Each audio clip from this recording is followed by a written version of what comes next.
Hello. Whoa, that was a bad start. Hello. All right, I'm back to streaming again. I'm just still setting up, so give me like 2 seconds to get everything hooked up. And then I press this button and everything dies. We're good. It hasn't done that before, but every time I mess with anything with like power cables, I'm always just like, oh, if I just turn this one thing on, if everything is gonna explode. Not like a serious concern, but it's just, you know, kind of in the back of my head. Yeah, hold on 1 second. I opened Crita, but it's not showing up, so give him. I might have just not clicked it hard enough, I guess. I don't know. But hello, it's another week, another stream. We're gonna continue working on the background of the piece, a piece which I will show you. Crita's opening now, but I will show you in just a few minutes.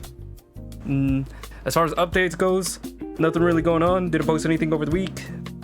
I did work on some stuff, but I didn't get very much done, so that piece is probably going to be finished by hopefully next Tuesday if I don't become completely lazy and just not work on anything over the next 2 days. I'm hoping to actually finally sit down and get some work done, but I've also been profoundly lazy with my artwork. It's very like piecemeal, where I'm just doing like 30 minutes of work, getting distracted, 30 minutes of work, getting distracted. It's not as systematic as I'd like it to be. I have a couple pieces I need to be finished, but anyways. Most of it's D&D, unfortunately. I mean, I loved my D&D stuff, but I get a little ashamed, maybe I shouldn't, of like all the mass amount of D&D work that I do, where it's just like D&D artwork on D&D artwork on D&D artwork, where it's just like I need to calm down. I need to calm down. I do think I have it mostly out of my system for now. I think I need to do some other stuff. I'm hoping as soon as I'm done with like this piece, this Vampire the Masquerade piece with Omar, I'm hoping to get some more fan art done, which I don't usually do fan art. I mean, there's a lot of properties that I love. You know, as an artist, there's a ton of like art media that I like. So, you know, like I talk about Bomb Rush Cyberpunk. I really love Bomb Rush Cyberpunk, as well as the Jet Set Radio franchise. Can you call it a franchise if it's been 2 games? But anyways, I love those. Devil May Cry.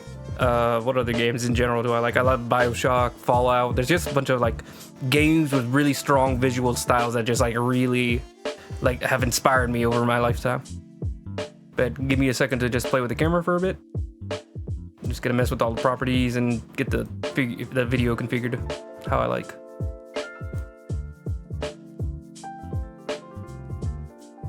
We're gonna turn up the exposure so that we can fine tune the brightness. I'm pale as a mess. Let's see, let's bump up the saturation. Something not too crazy. Yeah, it's a little bit of color, that's good. There's a bright orange light next to me, so there's also a giant bright white light, so it's a bit of both. Let me shut this. Does that change anything? We should be good. It's all reflective light, so it's not like glaring on my face, so. But that'd be good. I don't think so. Let's see. Is this good? Is this good camera lighting? Let me see if I turn down the exposure by a lot, it's kind of okay, but I don't think this is like good lighting. Usually you want like as far as like those guides that I've listened to, like you want like a really nice reflective light, or like some kind of like light spreader. There's like little umbrellas and stuff that you can put on top of your lighting set. That way it like blooms the light and it's more of a general soft light, almost like the sun, instead of a direct spotlight, which is very harsh on the face. Direct light is good if you want like, you know, very specific lighting, very strong specific lighting and shadows. But even then you want it to be more controlled and tame. That's my lighting conversation for the stream. That's what I am now, a lighting coordinator. You learn a lot of skills setting up an art stream, or setting up a stream in general. Or you don't. I've seen plenty of people who are literally just, you know, they walk into their computer. They don't walk into the computer. They walk into their streaming room, turn on the camera, and that's about it. That's all they do. They don't turn on the lights. They don't do anything. And to each their own. You know, like some people prefer the more casual look. I think I try, you know, like trying very hard on the setup doesn't inherently mean you're going to be any successful. It's just more of a. It's kind of like it's both luck and hard work kind of system where you work really hard, it doesn't guarantee any results. But if you're lucky, it also doesn't guarantee any results. But if you work hard and you're lucky, then you have a chance of actually making a career out of something. I think that was I think it's just like a general thing. I might have heard it on Joe Rogan back when I listened to Joe Rogan. Back when it was a little bit less 24/7, just complete disinformation. Disinformation? I mean, it always had like disinformation and just like fun silliness, but like what do they call it? I think they call it like the Texas Joe thing, where it became very mind melting all of a sudden the moment he got into Texas and started thinking like, oh, I'm different now. Like I'm superior now. I'm no longer just a joking monkey. I'm actually like a really smart person, and that really like just changed the entire tone of the show, the fan, the whatever. I think I caught a couple of them. I think he had like a interview with Robert Downey. Robert Downey's kind of weird. I love Robert Downey, but he is kind of weird. He's not very relatable, I would say. But most celebrities, I don't think, are very relatable. Like he was talking about how he has like a pet ranch or a farmstead, and it's just like, oh, I don't know what to say about that. Like I don't think anytime in my future, even if I become a millionaire, I'm not going to own a farm or a ranch. That's crazy. I would donate to one. That'd be nice. Okay, so we're gonna jump right back into this piece. We've been working on the background, just shaping things up. I think what I'm going to do next is work on these lights. Let me just flick them on and off so I can tell you, so you know what I'm talking about. The like, how now brown cow. Sorry, it's taking me a while for my brain to wake up, and it's also taking Crito a while to actually do anything. There we go. So we're gonna shape these up a little bit so they're a little bit more nicer looking, because back when it was just in its sketch phase, it was bearable, you know, it was very okay. But now that we're getting closer to a more finished polished state, like this is almost goofy how unrendered it is. Nothing too crazy. It is just Moonlight, so it's probably just gonna be like a little bit of the same brush, just shaped up to fit a little bit more in the windows. Like I think I have a glow on the windows. I might have deleted it. Yeah, I think I deleted it, but there was like a glow that I put on the windows originally as well. I just noticed something. Hold on. Oh, we're gonna have to fix that. But anyways, once we do the little light, I don't think it's gonna take very long. We're probably gonna do a lot of the pews, because I think the pews are really something that's like lacking. But yeah, we're gonna continue working from there. Just let me take a sip of my coffee, because I don't want to spend this entire stream without getting any coffee. Oh, also I was like 5-10 minutes late because I was just finishing up dinner.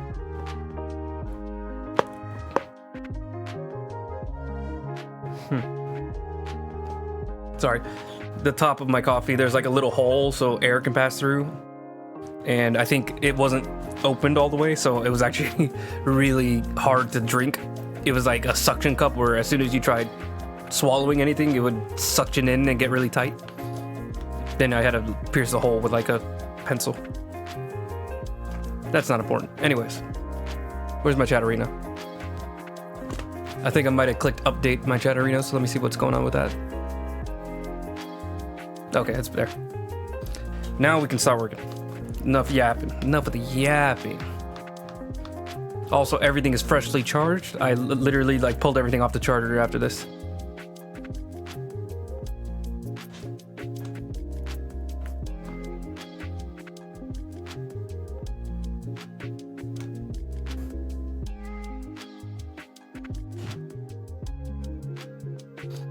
Let me put this 100% in normal so we can just grab the color. This is like a nice blue glow. We're probably not even gonna keep this color by the end of this, but we're just gonna work with it just to have something to start with. I'm also just gonna go ahead and just jump right into like a new layer, because I think we can just start from scratch and keep the other one as a reference. Maybe we'll keep it later down the line. We'll see. So realistically, how would this light go? Just following like the line that's already set there. Let's see. It hit like more this area. Okay, maybe not technically there, but let's use the line tool. That's probably gonna help.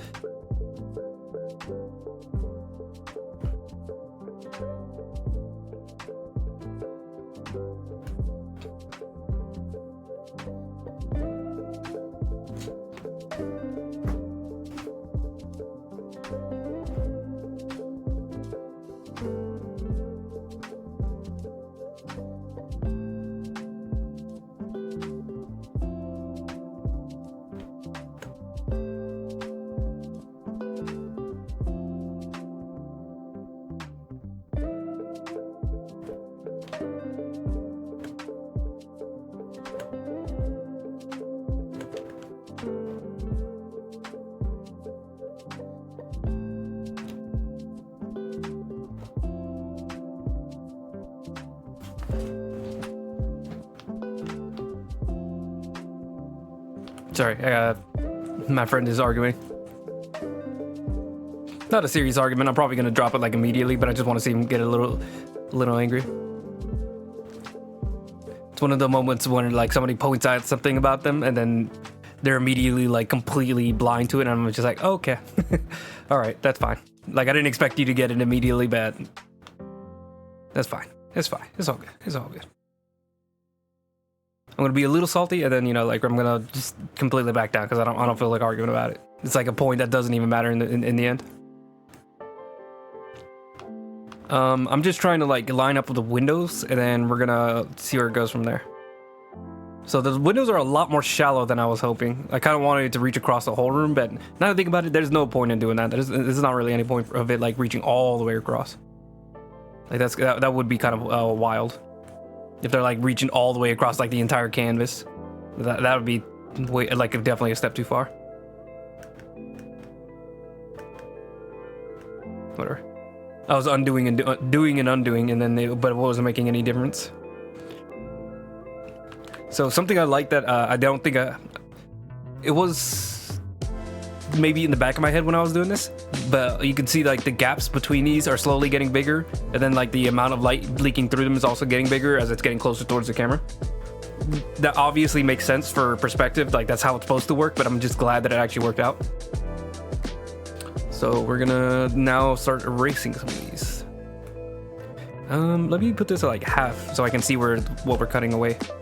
So definitely cut out Omar, at least from the first two. Because I think these are definitely like reaching behind him.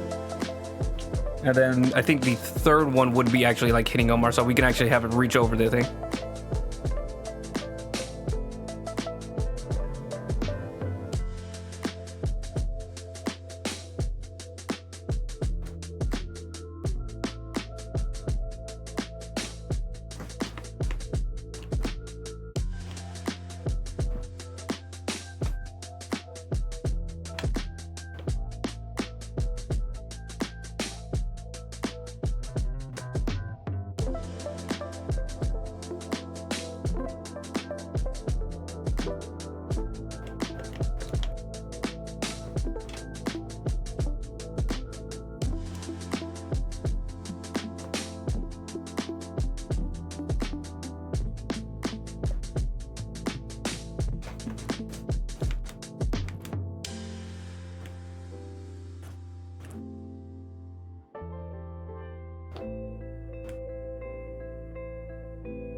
Oh no, somebody else is jumping into the fake argument.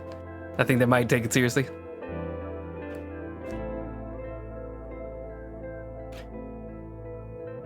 Oh, sorry, I'm talking about a conversation that is not even happening on stream. All right. Right now, I'm just trying to experiment a little bit, adding like a bit of light, just hitting Omar's arm as it's like peeking above the pew, just a hint, like nothing crazy. We're probably also gonna make this a screening, so what's that gonna do? So screening kind of like blends it a little bit, so it makes it so it's a little bit more of like a ghost layer. So even at max opacity, you can still see through it.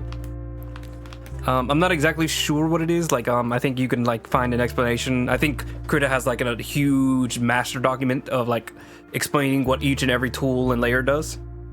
But like I think they explain that overlay is anything above 50 combines, anything below 50 retracts, and for overlay, that's how like overlay works mathematically. But I don't feel like looking that up. It'd be helpful to know, but it's also just kind of like, I'm also kind of lazy and dumb.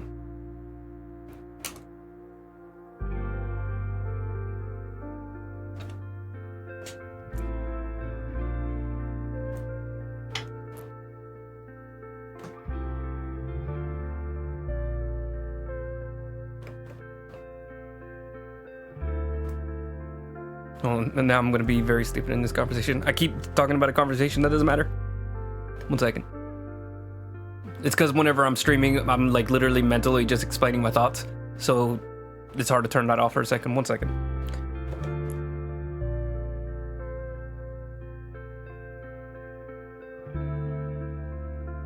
What's like a goofy arrow vector? This one looks goofy. Copy image. Is this gonna actually work correctly though? We'll see. Yeah, I think it will.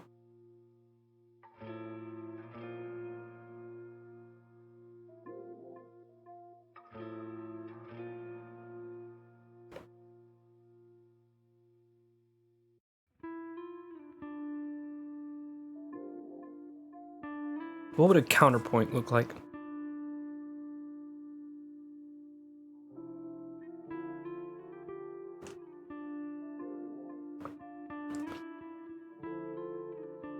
What the hell is that?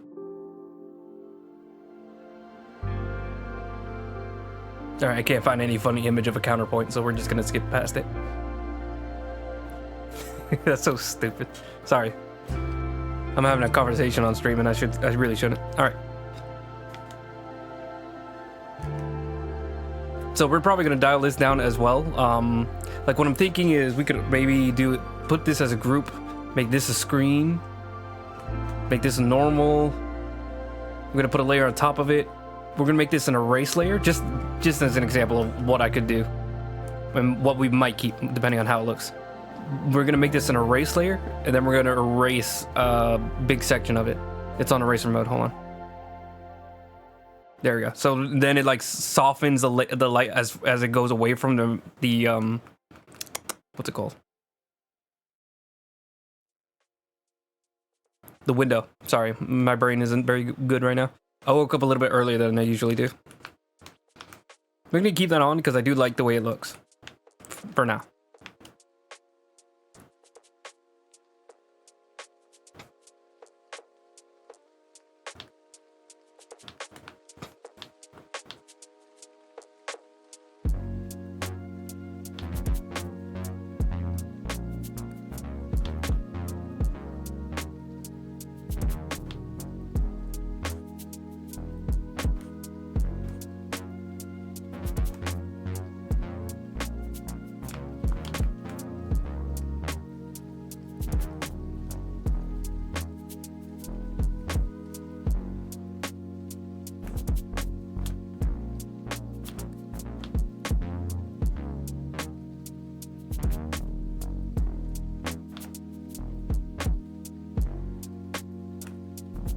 I'm gonna have to fix that a little bit.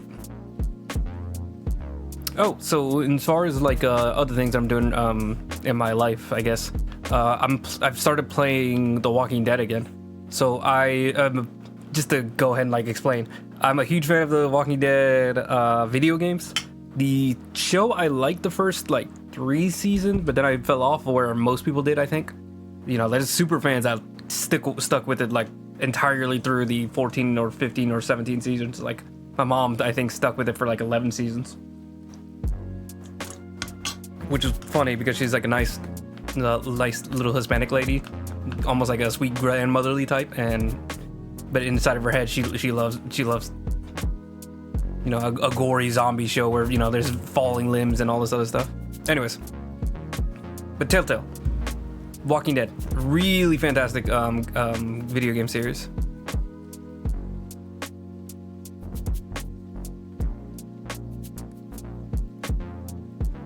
I don't know what I'm saying, sorry. It's a real fantastic game series by Telltale Studios. It's like a narrative, visual story, branching kind of story where you choose the dialogue options and you can make changes depending on what you do or some of your actions. The whole joke is that it doesn't actually change that much in the end. Pretty much like none of your decisions ever really change the narrative that significantly. Like at the most you'll be like, oh, here's this one character that could have died earlier, and he does die eventually anyways.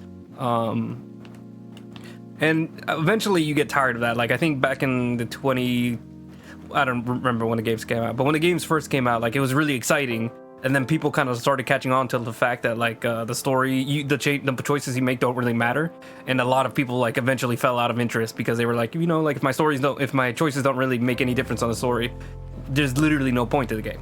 But in reality, there's still a point. Like there's still fun, like experiencing the story and having like a change in at least like the dialogue and the effects. Like you can still have like effects on the relationships between characters, where like some of them will be angry with you, some of them will be happy with you, and it's not a huge difference because they'll still end up dying or not dying.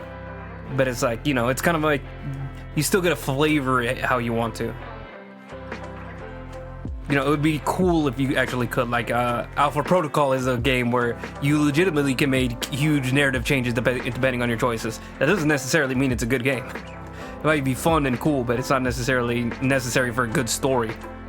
And I think Telltale is like a legitimately really great enveloping story with like a lot going on as far as, like showing interesting dynamics between characters and kind of like forcing people to watch these things that you don't really want to think about, like watching somebody become an adult way earlier than they were ever intended to in their life. Like Clementine is like, the entire thing is a story about the main girl character Clementine, who starts as a kid in the first series, and you grow up along with her as she experiences the apocalypse and what that does to people. She experiences people at their worst from a very early childhood, and you have to grow up just watching it happen. Like just watching people who are 100% willing to abuse physically, mentally, and completely torture just a child as she grows up. And it's not necessarily like the deepest thing in the world, but it's like a lot of people really don't have that willingness to watch somebody who is like so pure in their head become this really gruff personality and become an adult, basically, even if they aren't actually an adult. Like they're forced to become more of an adult mentally than they're really meant for yet. I think there was a point, but basically I love the video games. I'm having a lot of fun. I played the first two seasons. I think a lot of people have. I don't want to state for a fact, but I think a lot of people played the first two series and then fell off after the third or the fourth season. But definitely the first two I think were much more popular with people. And I personally really enjoy those first two seasons. The third season, I'm just working my way through it right now. I think I played the first episode like 2 years ago and then dropped off. Like I played the first episode, did not pick up the second episode until recently. I saw that Hassan was playing through it and it completely reignited that passion for me. So I'm going back in. I played like 3 or 4 episodes last night, and I got like 2 more before I'm done with the third season. It's good, but it is very noticeably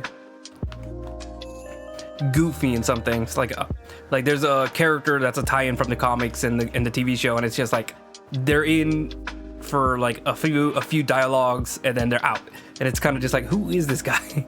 And then I had a feeling, I was like, I bet you this guy's from like the show or something, and then I look it up and it's like, oh yeah, he's from the show. That's what the entire point of the character was. They're just like a tie-in to make people who like know the series more excited, and it's a little disappointing, but it's not the worst thing in the world.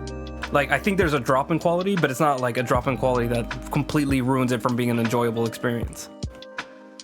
It's like Batman Arkham City to Batman Arkham Origins. It's like there's a drop in quality because it's not the same studio, it's not the same storyline.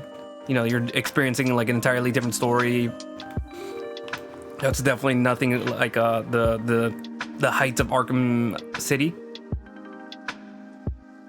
Hang on a second. What am I looking for? There we go. But you know, it's still pretty good. It's still really fun to experience. Like, it's still a good game within its own right. Like, I think people are really coming onto it, or not coming. They've started to, over the years, appreciate Arkham Origins more, because they realize, like, okay, you know, like, maybe it wasn't Arkham City 2, but it was still a really good game, especially compared to what came after. Like, maybe not Arkham, what was it? Knight? I think Arkham Knight was a sequel. People really still didn't like Arkham Knight that much, but there was also people who liked it plenty. It's a little bit more wishy-washy on that last game. But then you compare it to Gotham Knights that came after, and Suicide Squad, and you're like, wow, like, how do we go back as fast as possible? Like, give me another Arkham Origins before you ever think about another Suicide Squad. Where am I?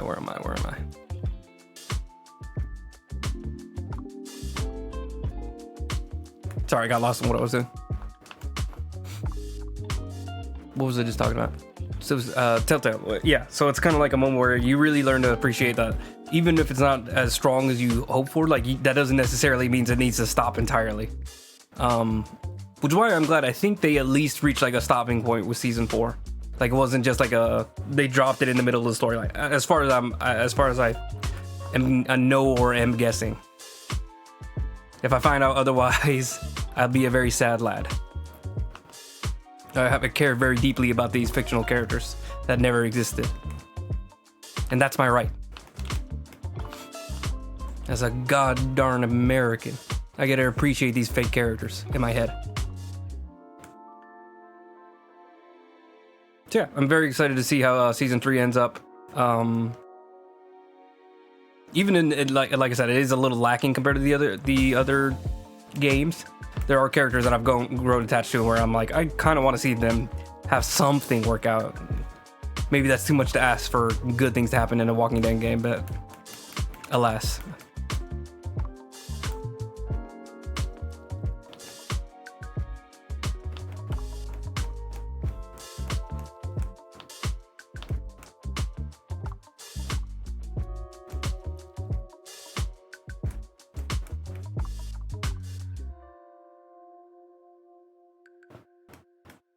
I think what I'm going to do is I'm also going to make it like another erasing layer, and we're going to add some more texture to this, because it's kind of just like pipes of light, if you're noticing, or beams of like pure light, and I kind of want to add more chaos to that, so we're going to just make another erase layer.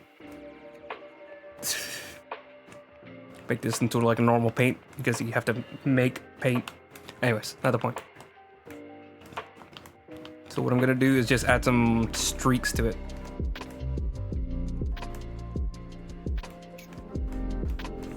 I'm not gonna do it like entirely like this. I'm gonna dial it down, and that's why I love making these erase layers, is that you can slowly erase parts of the drawing, but then add it right back without having to, like, you know, repaint the entire thing from scratch. So I'm gonna dial it back down eventually, but you're gonna see. We're just gonna add some of it right back. We're gonna like push and pull, basically. Adding texture, removing texture, adding texture, removing texture, and you get kind of like this nice ghost of everything blended together. Okay, now we erase it back in. We blend it out and smooth it out more. It's kind of like if you ever done like a watercolor value chart. You start with complete water, and then you start with pure color. And then you're slowly just adding a little bit more water to spread it out, a little bit more water, spread it out further, a little bit more water, spread it out further. And that's kind of what we're doing. We're adding, you know, like the all water at the end of this, and then we're just putting a little bit more color back into it, putting a little bit more color back into it, putting a little bit more color back into it.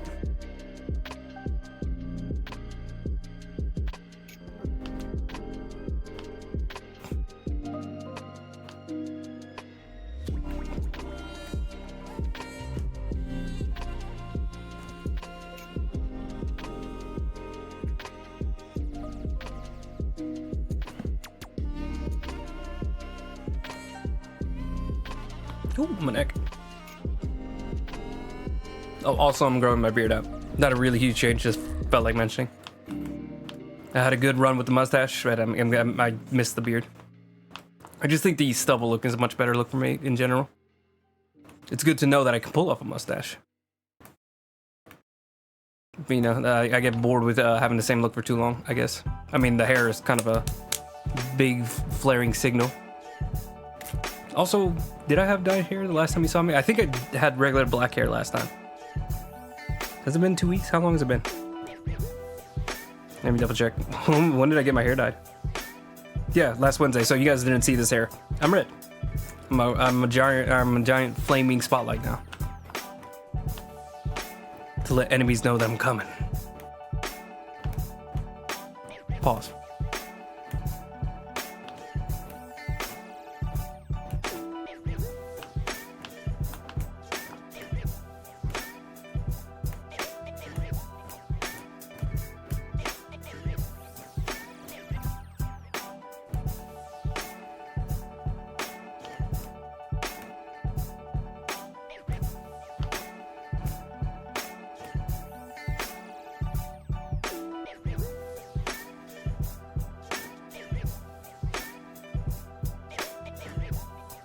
Yeah, man, those early seasons of The Walking Dead were really great. Like season 1 and 2.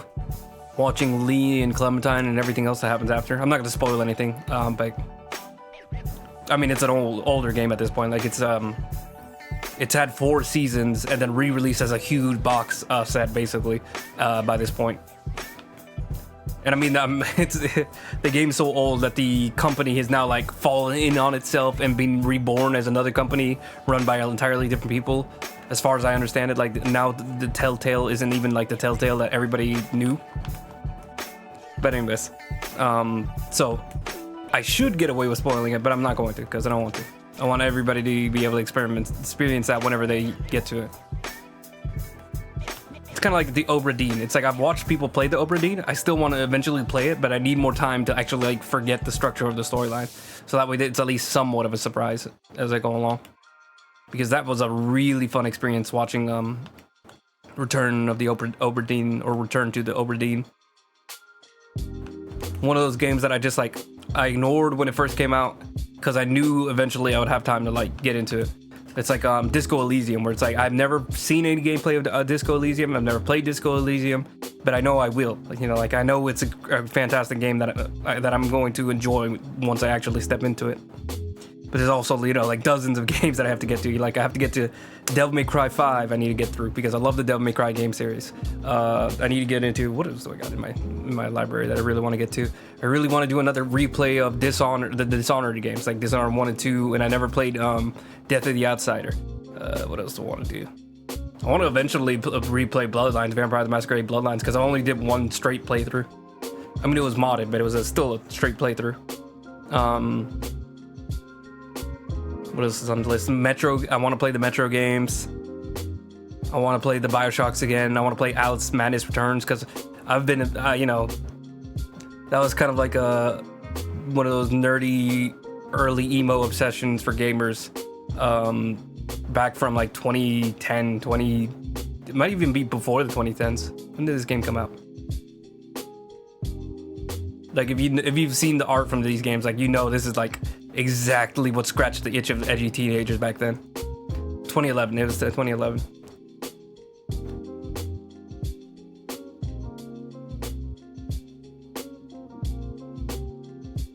Okay, sorry. I got distracted.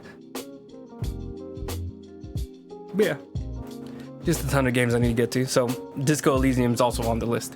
I mean, as far as like games that I haven't even bought yet, like I got like almost 100 games on this list.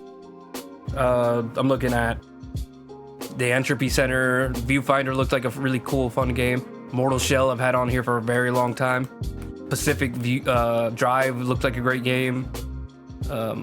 Let's remove Mortal Kombat 1. I was really excited for that. Ooh, hello. Sorry, I got distracted from actually painting, looking at video games. Hello, I am a Krita Enjoyer. That is me. I'm very pleased with all of its like Photoshop like features. It's very familiar. And it's free. I mean, is there really any argument against that?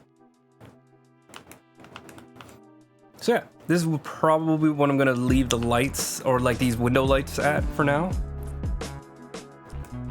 Hold on, is there anything else I can do up here? Does that make things look better?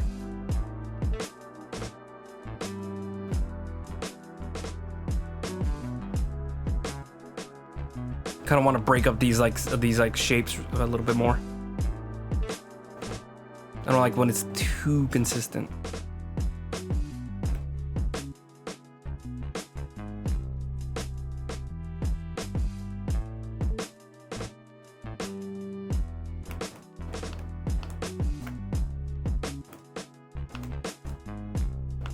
Even with plugins. Yeah, I mean, I don't really have too many plugins. I think when I first downloaded Krita, I was experimenting a lot with them, but I've gotten very comfortable with my setup now. There's not really like a lot of things that I want. References, I think there's like a references docker where you can have like a window just like following you around while you work. That's kind of nice. I don't know if I would. I think I'm just being lazy about it, but that's one of the things, one of the like plugins that I've considered.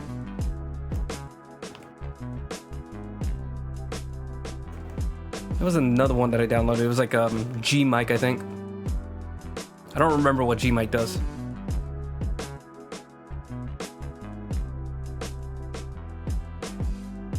G-Mic has like a lot of like crazy effects, but I don't. It's a little bit too slow and difficult for me to use, all the time. Improve interface by moving, resizing, and yeah, that's probably a good idea. I like having my entire like Windows docked really solidly, so like a lot of my things are just locked in place. But I've seen people who like to have like the, you know, like the free surface where, you know, like they have their canvas set up here and then the paints are floating somewhere up here, the brushes are floating somewhere down here. I like to keep mine just like locked into a window because it reminds me of like how I had Photoshop's CS6 set up back in the day. But that's just personal preference.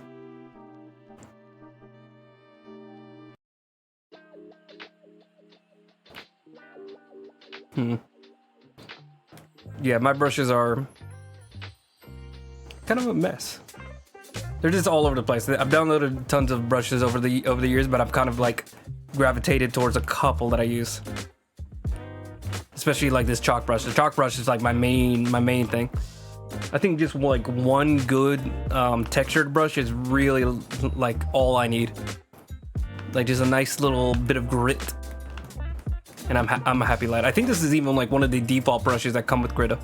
So it's like, even though I downloaded like a bunch of brushes, I still use just standard Krita tools. Let's see. Then just having like one dedicated eraser. All right, I think that's good for now. So here's what it was before. Oop.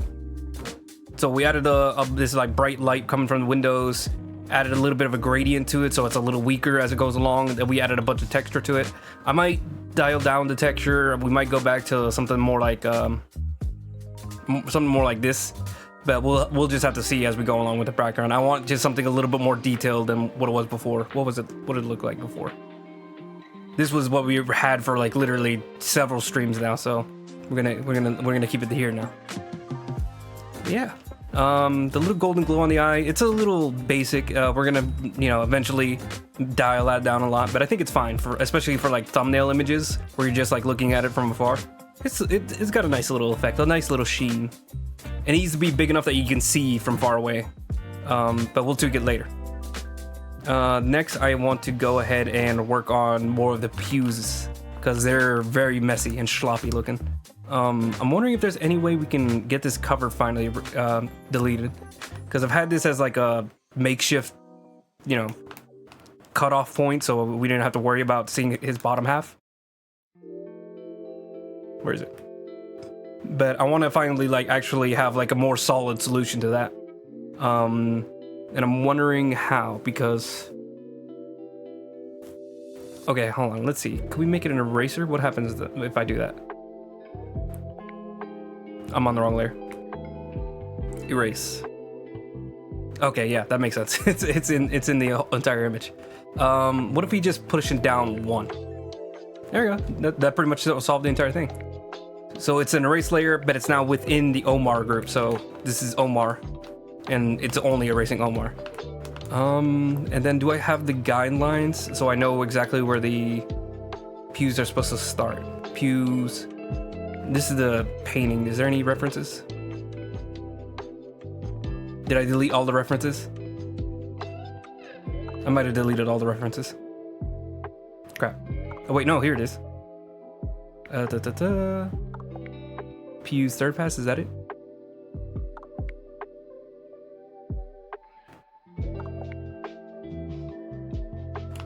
Oh yeah, you can see a line here, so this is what we're gonna be working from. Is there is that where it's supposed to be? Yeah, that looks like it lines up with everything. So this is what we're supposed to be using. Okay, so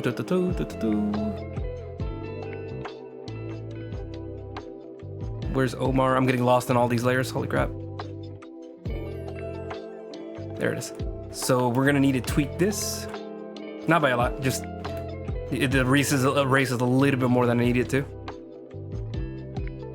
We'll probably have to adjust the shadows later on too.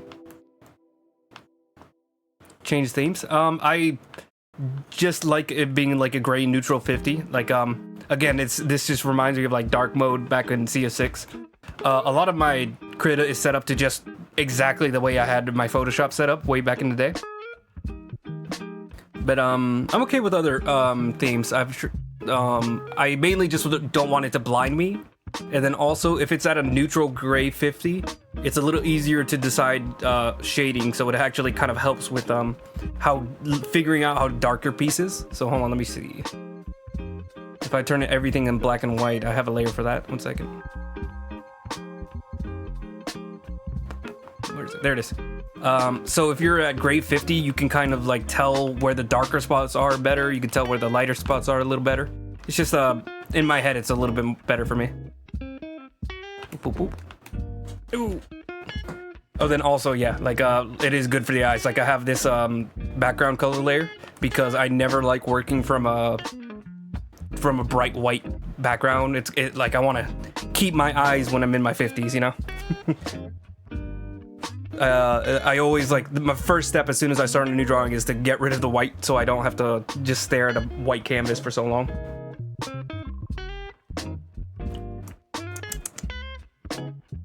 Let's see, where was I? I think I was changing the chair. Where's the chair? Here it is. Okay. So erasing this section too. We're just tracing it. It doesn't have to be exact.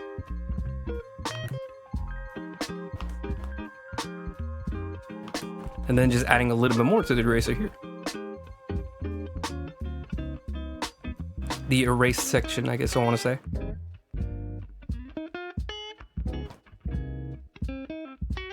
There we go. Nice and trimmed. And then we can actually like work on the background and not have to worry about Omar. Yeah. That's do I keep the line art? Oh my goodness, I need to close all these groups. Yeah, let's put it multiply. Is that gonna kill everything? That's not too bad. It's like lower the opacity by a lot. Then we could like work from this. I don't know what this drawing is. I don't know what this circle was supposed to mean. That's probably code for me to remember and I immediately forgot. Oh, and let's get rid of these ghost people in the back. Just so they don't distract me. Where are they? Oh, they're in the background, I think. Yeah, here they are. Moradib 2. Eventually I'll finish it. There's a third one that I need to finish. Alright, back to the drawing. Where are we going? Pews. Here we are. I'm gonna go with the shading. First, we're gonna turn this back to 100% normal so I can see what color I use. I'm gonna grab that. Nope, that's not the right color. Why is it changing colors? There's more than one color here. I don't like that.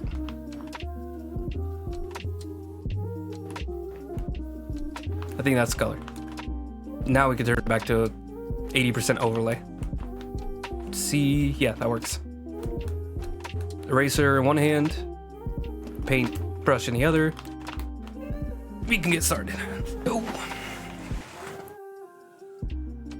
Okay, I'm starting to see the issue with the line art shading. I did like a quick shading in there. Hold on. That didn't change anything. Where's the shading? Okay, so this is more on the left side. We're gonna get rid of that. And this is part of the line art. I had a feeling. It's not too accurate.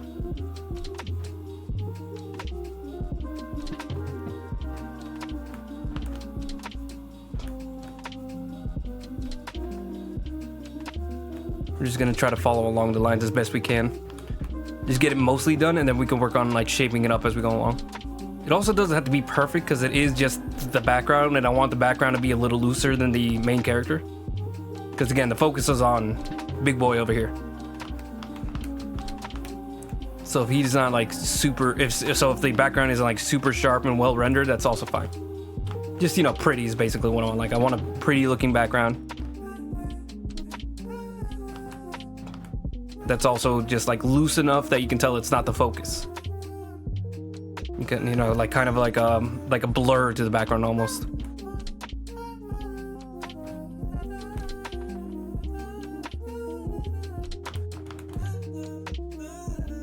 I'm just gonna fill this all in for now, so we can just focus on getting like hard shapes and not have to worry about like any kind of individual shading yet.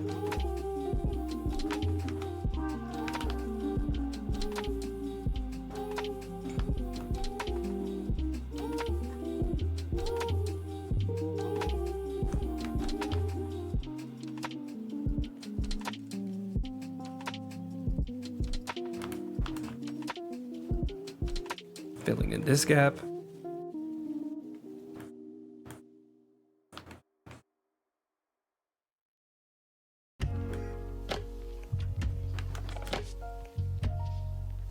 There we go. Trim that out. But yeah, I've been using Krita for, let's see, 2 months? No, 2 months, what am I talking about? 2 years? Yeah, I've been a very big fan of it. Mainly because it's a free program, but also because it's actually like a good program that has like all the tools that I need. Like gradient maps, they have really complex brush engines. So I used GIMP for maybe like 3 years, and that was kind of torture because I could not figure out how to get like straight lines or like sharp lines. Everything was globby at the end of the brushes. So let me just, so like if I tried to draw like a sharp line, it would like have just like a very round edge to it, and then I would go in back and just like sharpen it up like this. And 3 years of that was torture. It was very bad. It was not a great experience. But that's also because GIMP is like very well known for being just like a program that's, you know, they make like one step every couple months. Then I found out about Krita, and it had like everything that I needed: complex brush engines, good filters, and everything that you would need. Like gradient maps is something that I've gotten into. But yeah, I'm a very happy camper with Krita. I'm a very I'm an evangelist for Krita sometimes. Or like if anybody that any other artists I know ask for me like what kind of apps to use, like immediately I jump for Krita. I wouldn't bother with like spending any kind of like subscriptions, like Photoshop. Photoshop is good if you have like a job that allows you to keep up Photoshop. You know, like if you're made of money, go ahead and pay for Photoshop. It's a great app. But you know, if you're just doing this as a hobby and you know you don't plan on making a lot of money from it, you know, then just stick with something free. You can get a lot of great art done with very simple programs. Like something like that you pay for once is great. Like Procreate, I think it's like $10 or something like that, $20. I don't remember. But you get it, and that's just it. You get the app. Even Photoshop. If Photoshop was still like a single time purchase, I could, even if it was like an ancient Photoshop version, I would still probably be like okay with like, okay, yeah, like I'll spend $60 for 2020 or 2016 version. Won't have all the new cool AI features or blending modes and all that. But, you know, that's fine so long as I get like a good functioning app that I can use for all the basic stuff. then yeah, I'd be a happy camper. There was plenty in like 2016 that that Photoshop had that was already like really solid. I don't think it was 2016. It was probably more like 2012, but not the point. I don't remember years very well.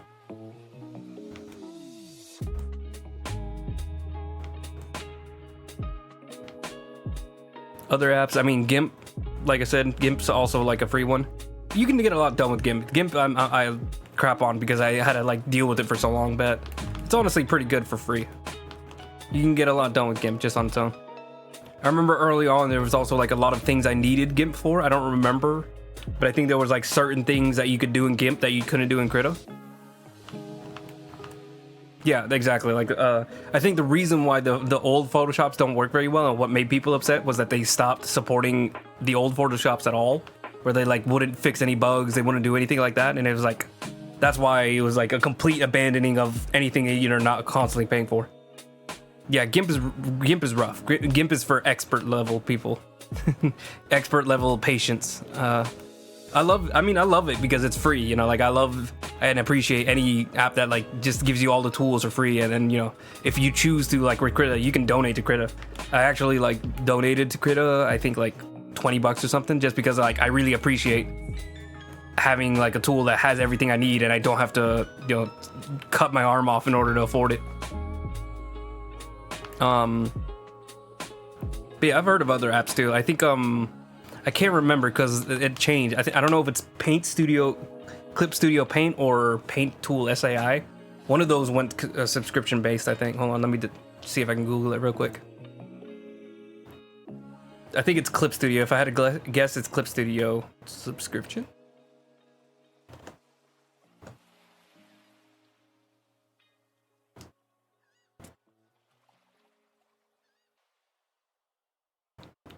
Yeah, I think Clip Studio Paint went the full subscription route, and that made people upset because the entire point of Clip Studio Paint was that it was a good Photoshop alternative that you paid for once. Then I think Paint Tool SII is like another good one that's not subscription based, but it's actually like really good for anime art. I don't know why it's good for anime art. I just hear that that's like something people talk about all the time. I think the interface is just a little bit not my style. It's a little bit more towards GIMP rather than Photoshop for me. But I also never use it, so what do I know? Copy image. Like, you can get some pretty great art from SAI. From what I've seen, I haven't used it myself. But yeah, you can tell like it's got like a lot of the same stuff. Like it's got the brushes, it's got the brush sizes. Got a lot of the things you would like want out of a really complex painting engine tool. I mean, this is sick. I don't know who's the artist for this, or I guess that's the artist right there. But yeah, I mean that's kind of the thing. You can make great art out of like MS Paint if you wanted to. It's not, the tools matter, but it's not like the only thing that matters. Like eventually, it's gonna be up to your own skill. It's like paintbrushes. You can be a really good artist with like a paintbrush that's 25 cents. You know, it definitely helps, at least in my opinion, it helps if you have a good tool. I think I remember hearing like one of my favorite artists of all time just saying like, oh, you can make a masterpiece out of crayons. And I'm like, yeah, sure. But it definitely helps to have like a good tool. Like I remember what it's like to have brushes that are splayed and don't work correctly, or like coloring pencils that, you know, break immediately after you use them. It's just like, yeah, I get it. I get the point. Be a good artist, you know, or, you know, have all the fundamentals before you worry about exactly what tools you're using. But also, if you want to save yourself a headache, and, you know, if you want to save yourself from like throwing away all your art tools before you're done with them, you know, maybe invest in some nicer tools.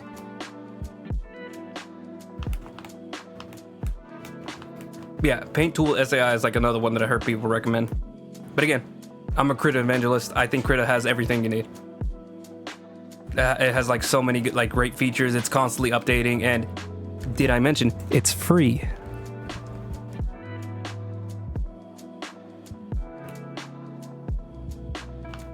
That part's important.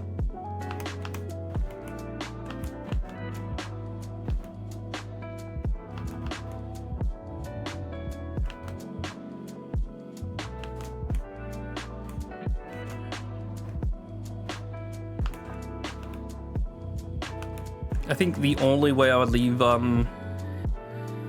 Krita is if I got hired by like a huge art company and they like paid for it. If they're like, hey, we'll pay for you to get Photoshopped, I'll be like, never mind, there you go ahead. It'd probably take like a lot of practice for me to get back into like Photoshop, but you really can't argue with, you know, there's a reason it's super expensive. I mean, I wouldn't be missing much. I think in the end of the day, you would still have like all the things what you want with Krita.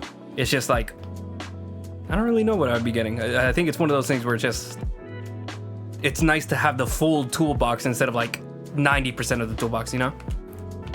There's still an appeal to the Photoshop. The only issue is just, I don't think there's ever gonna be a moment in my life where I have that kind of money where I can just like buy the whole Adobe suite and just be like, yeah, I'm not worried about the $60 a month or whatever it is.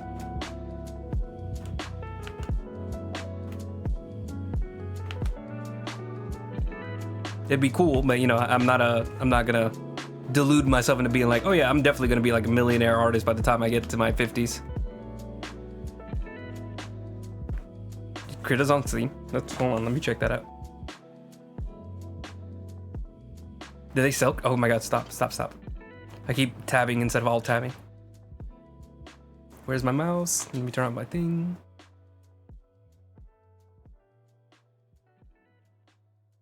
Krita. Oh, it is! Why is it on Steam? That's weird. Because it's also like $10 on Steam. Oh, it's like auto updates. I guess that is nice.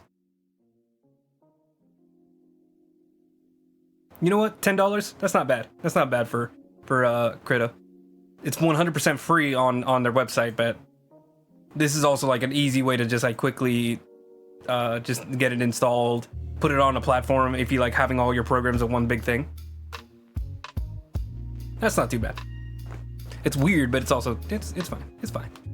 I guess it's easier than donating, honestly, because like donating is kind of a bit of a. It's not like you don't have to be a genius to find a donation page, but it's a little bit like, you know, you have to click this link, then click this link, then click this link, then click this link.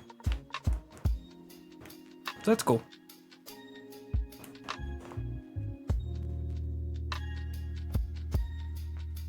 Especially because like I'm not like I wouldn't say I'm like 100% a professional artist or anything like that. Like it's my main thing. I've done commissions for people, but it's not like my main source of income. It's very much just I like to do art no matter where I'm at in my life. Like I have a normal job that I do as well. So until it's like 100% like a huge career thing where like all my money is based off of my art, then I would consider maybe like investing in something more. But again, I think like you really do, again, for like the 19th time, get everything you need from something like Krita.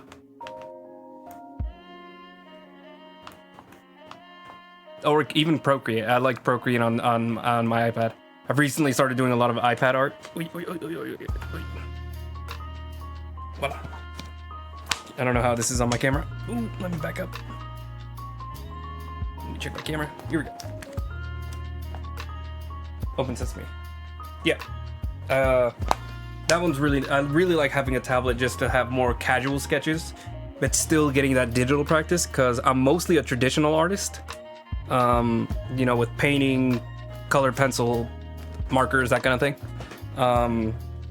But it's really, really nice to have like something that you can casually bring around to like your workplace, you know, any kind of like adventures outside of your home. If you go like over to a friend's place, you know, it's nice to have just like a really handy tool that's not that heavy and still be able to experience all the things you would in like any other art program. Procreate's really fun. It's just a little goofy because, you know, you don't have like all the buttons and features that you would in a normal art program. So you have to like figure out like how to do other stuff. Like for perfect circles, instead of having like an ellipse tool, you can make a circle, draw a circle, and then just hold for a few seconds and it'll automatically make it a circle, which is cool. It's just kind of goofy. It's not what you're used to. It's like its own kind of practice. You know, you develop different skills with different programs. Or like me trying to figure out how to do like a lot of like blending things or gradient maps. I don't even know if there are gradient maps in Procreate. There might not be. But still, again, like I think my main reason for getting a tablet was just like I wanted more casual experiences with digital art where I can just like lug it around at work, lug it around whenever I go to like coffee shops, and get almost like I would with any of my like pencil sketches. Like get that direct feedback of seeing what you're working on.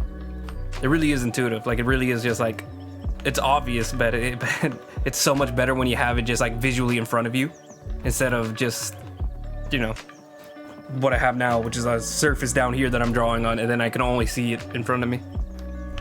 Helps with the camera. It makes it look like I'm actually like staring close to my camera. If I was staring like this my entire stream, it'd be a little bit more goofy, I think.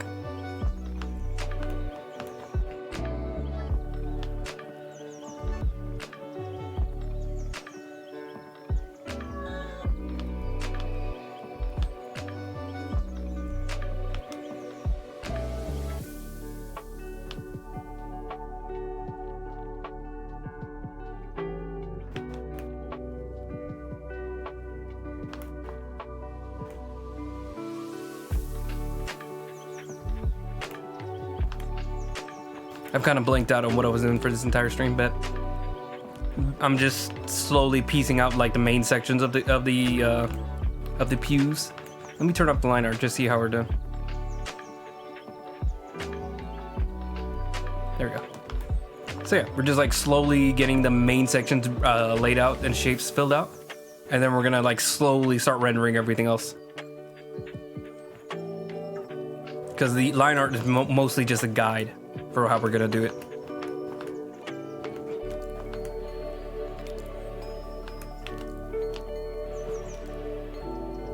And I want to peek on one of my friends, what my friends are saying.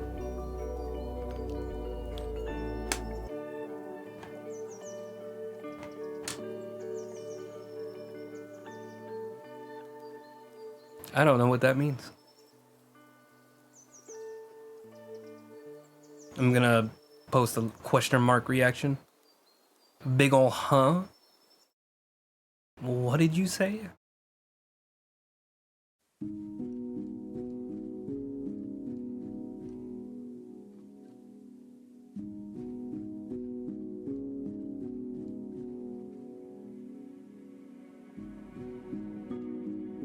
I'm just talking about potato salad. I am not Caucasian enough to enjoy a potato salad. Potato salad's fine. It does just taste like mush to me. Not a bad mush, you know, not like, you know, I spit on potato salad, but it's kind of just like, not great. But that's just, you know, me, just me. You know, I'm just a guy. You know, I have my opinions. Some people love mayonnaise. I'm not one of them. Something about it just feels like it's just fat. I mean, I can enjoy mayo when it's like mixed with other stuff. Like, I mean, I've seen my brothers, like they like putting like hot sauce and mayo and, you know, a few spices and mayo, and that 100% is like an awesome sauce. Like that's great. I love not Whoppers, Big Macs. Big Mac sauce is like mostly mayonnaise and then other stuff. So it can work. It's just straight mayonnaise. That's where I'm like, okay, that is evil magic. Get it away from me. Oh, you know, the dog's coming in. Ketchup nays. I don't think I would eat that. I would just stick with the ketchup personally, but to each their own. I've seen people do it. They sell those really cursed looking bottles of it at grocery stores. Like they literally just like call it mayo chup, and it's just terrible to look at. It looks like it should not exist. It's an abomination of God, and I will not stand for it.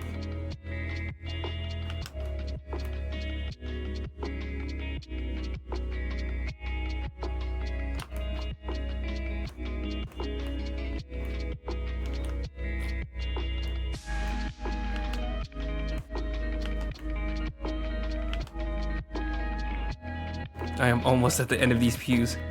I don't know what demon inside of me decided that I needed like 10. How many sections in the pews are these?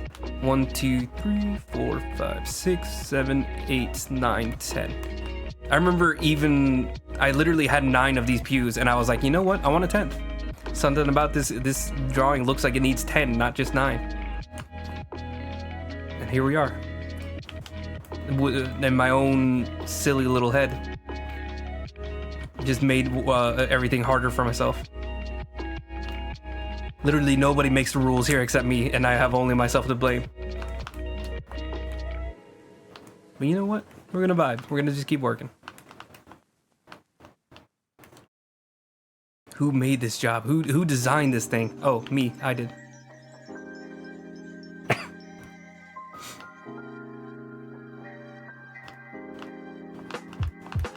Now here's where it gets tough.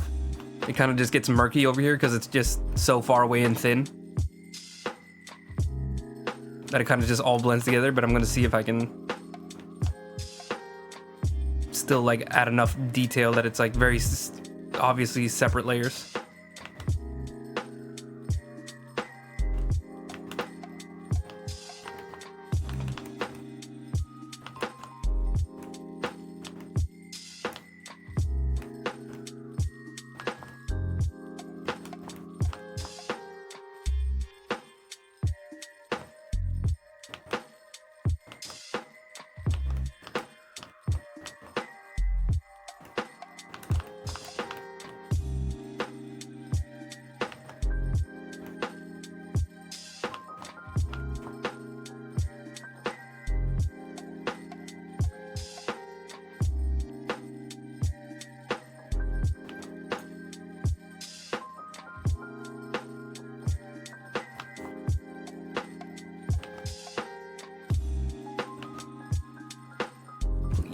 Please, just a smooth line. That's all I ask for, smooth lines.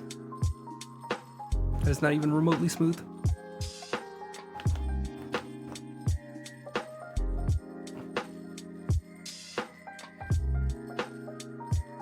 I don't know how to do straight lines.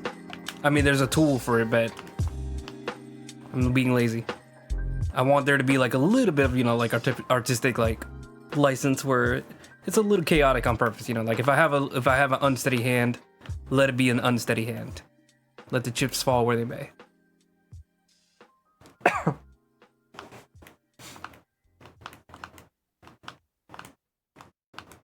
Okay, last one. How does this work? I'm getting lost in all the lines.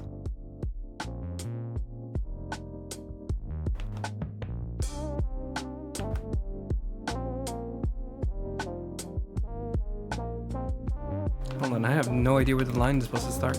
It's so murky in this section.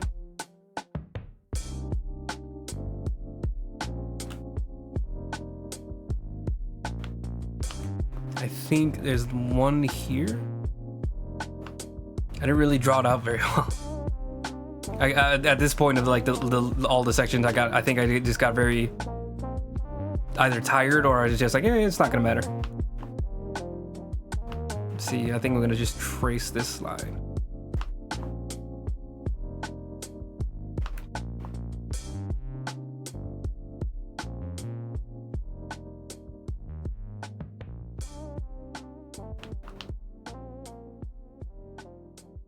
Just a little strip of light here. You can go further here.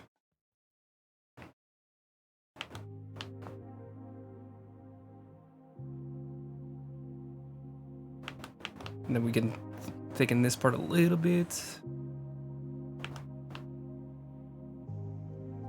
There we go. I think we got it. Please, please, please. I'm begging you.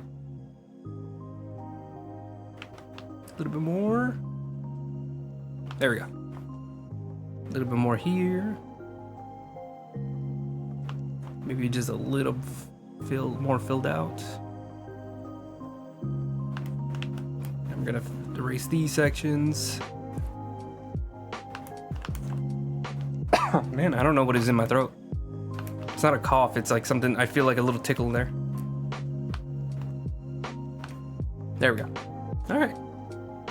Yeah. Well, let me erase this too. Just to match with all the other layers, or all the other benches.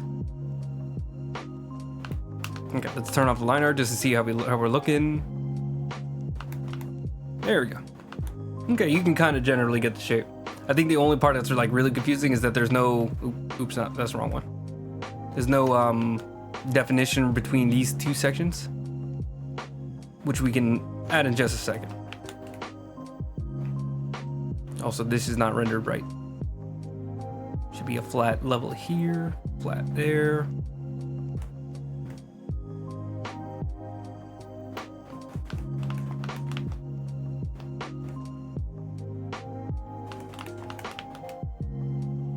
I think I missed some of these benches up front. I didn't clean them up well.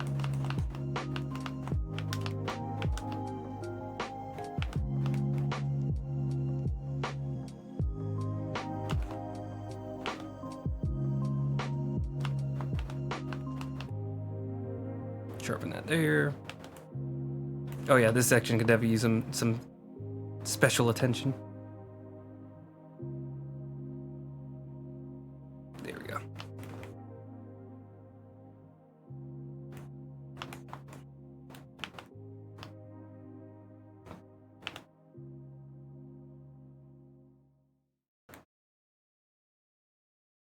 I have my dog here eating ice cream. He is making a mess. He likes to grab ice cream from my grandparents and then just take it over here. It's dog ice cream, but it's still he likes to hide when he eats. It's really crazy because we don't take his food from him most of the time. So I don't know why he does that. But it's also kind of funny to watch.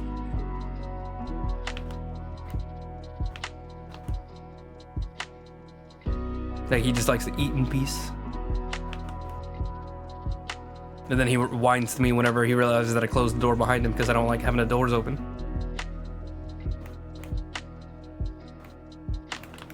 So whenever he's finished with his ice cream over there, he's gonna start whining, and that's when I know he's finished.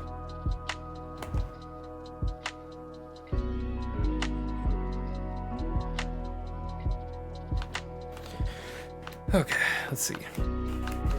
Oh yeah, I can already see some sections that aren't making any sense.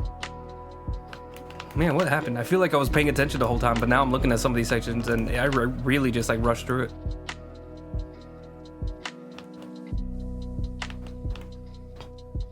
Like parts aren't straight when they're supposed to be. I guess it's because like the line art is also kind of messy. So it's hard to get like a one-to-one.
Here we go.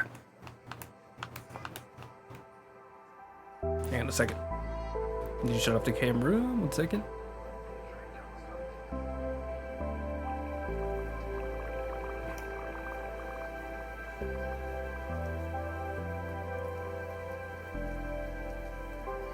And I'm back.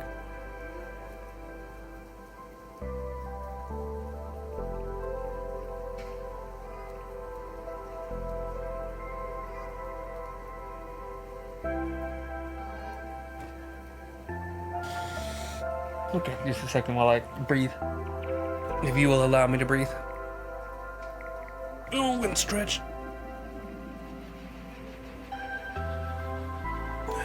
Sitting down for a couple hours disc draw can be very not great on your joints. Also being generally lazy, like I am. This song's a little boring. I think this is from like an album where they got very sleepy.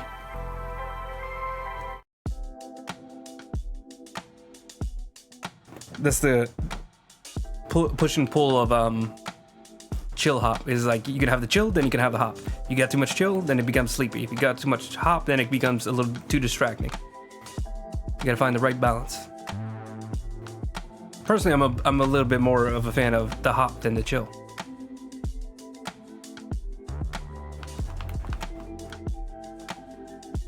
You know, nothing wrong with that. Nothing wrong with that.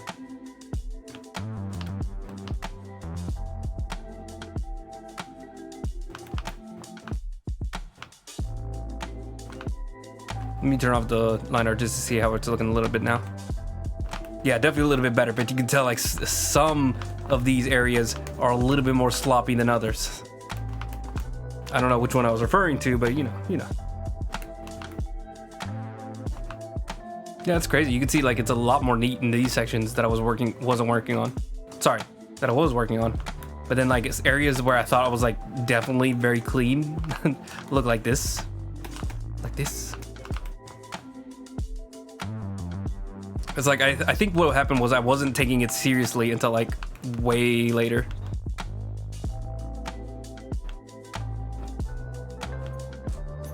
Oh, you finished? Hang on. I'm gonna show you in all your shame and glory. No. Come here. Yes, mi gordito berrito. Yeah, he's on camera. Look at him. Oh, don't you vomit. Don't you vomit. I didn't shake you too much, come on. You're such a weird looking dog. All right, that's enough. Yeah. Relax, I'm putting you down. Okay. Abre. Cierra.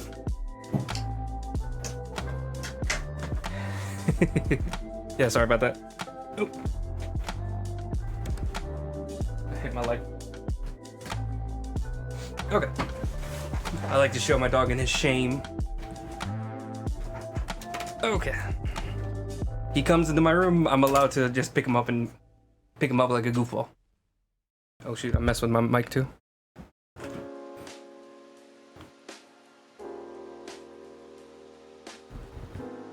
Your dog vomited too? Jesus. What's wrong with these dogs? What happened? Who hurt them? I think he was just, my dog was just swallowing. Like, he kind of just, like, had a big gulp. But, you know, that big gulp sound is kind of like, sometimes it's just a gulp, sometimes it's vomit. And you don't want to be too careful around that. You don't want to guess wrong and be like, oh, no, he's not vomiting. And then, like, 2 seconds later, you're like, well, I was wrong.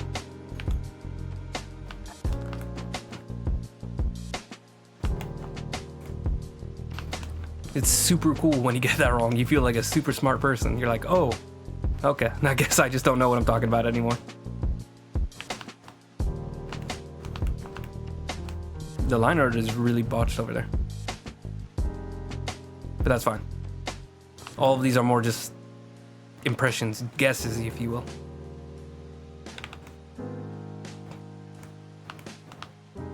Is this section good? Let me see what it looks like. Okay, yeah, that one's really nicely done. Hope your dog's okay, by the way. I don't think it's that serious with dogs. I think they just do that from time to time. It's hard to like completely police their diet because they will eat anything. So it's like you treat your dog, you take care of your dog so much, and then they'll end up eating a piece of trash off the street in like 2 seconds before you can even blink. Or I guess, yeah, they can just eat too much because they can't stop themselves. They eat like they're starving and they aren't treated very well. It's like we treat them like princes and they still like gobble food down like somebody's gonna take it from them.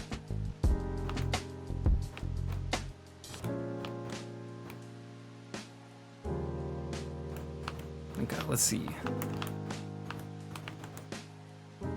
None of them have that section filled in, so we're gonna erase that.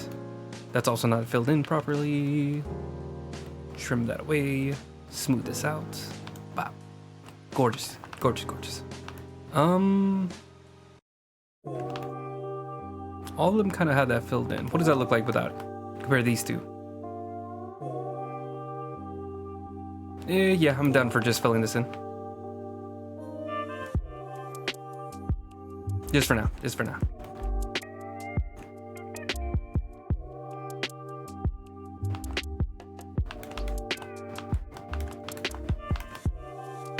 Yeah, I think my dog was just swallowing, and I got him at like right in mid swallow.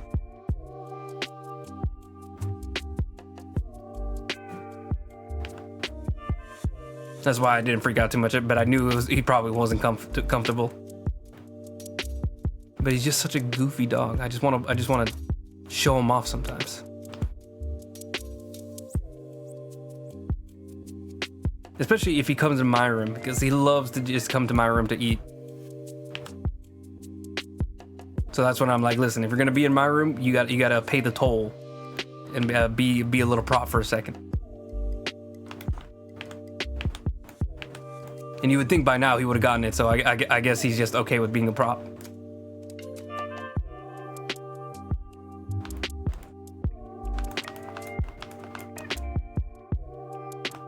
Oh yeah, this one's just rough on all edges.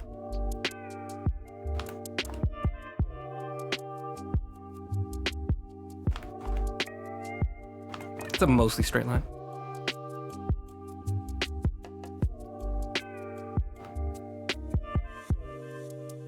Yeah, it's about like a mostly straight. That's about a like 80% straight. And mathematically calculating, that's about a 70% straight. Let's see. Is there a defined line? Where's the line here? Okay, so I guess just like that.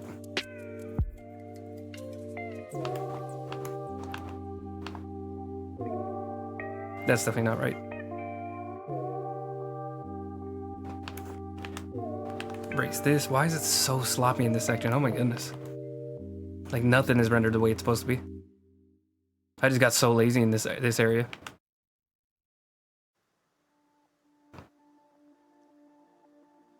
Sharpen that up.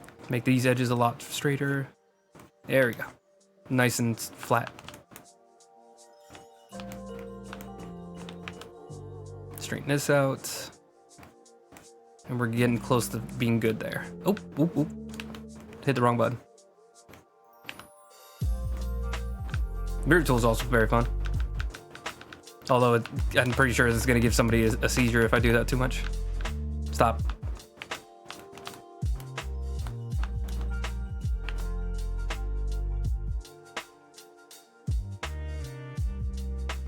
Nice and straight.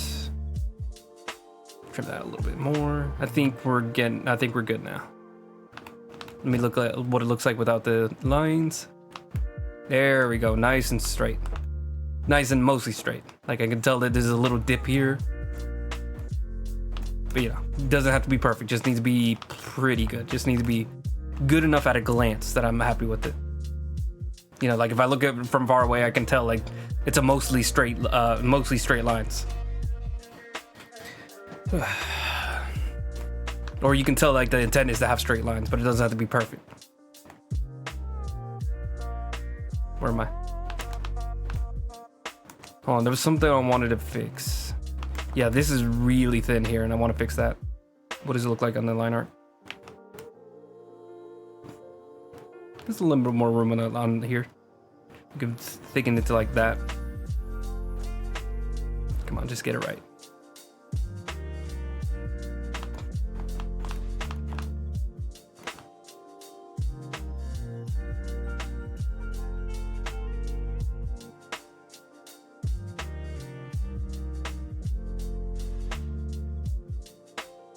please. Thank you. A little bit thicker down here.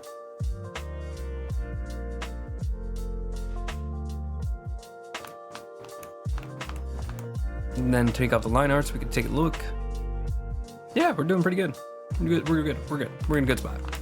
Okay, so I think the last one is just this section here because I definitely did not work on this pew right here at all. And then I'm thinking I'm gonna go ahead and start the other side instead of rendering it any deeper, so at least both sides are evenly rendered. You know, like if I have one that's completely finished here and then the other section just looks like this, like then it's gonna look a little goofy. I think it'd be nicer to have them both well defined, especially because like I take pictures of these when I'm finished. So if like I'm only working on one section and then the other section isn't getting worked on, it just looks like I'm not making as much progress as I could be. Is it important? Not necessarily. Am I gonna still worry about it anyways? Absolutely.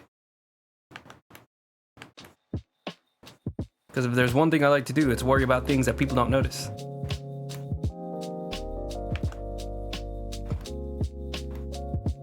Right there, just cut clean.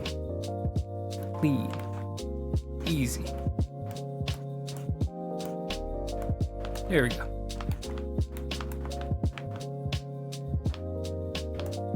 Like a lot of details are things that only like the artist notice is an issue, and you kind of have to like just learn how to accept issues and accept shortcomings. Because like you'll get really obsessed with like, oh my god, this one line isn't like as straight as it could be, and then another one like audience member will like be like, oh, this is perfect. Like I literally can't see any flaws in this. So you have to kind of just like learn how to like accept what you worked on. Because only the people who actually work on these things will know all the flaws and everything. Like you know every single flaw in your piece, but the people who see it don't. So you need to learn how to like get away with it, I guess. Learn how to lie better is my point. Just learn how to lie. Lying can be good sometimes. You know? Just lie. I don't know how to draw. This is all a lie. That's why I like looking at the time lapses that I post on YouTube once I'm done with these pieces. Is like, I don't know how to draw, but whenever I put a really cool time lapse, it looks like I know what I'm doing.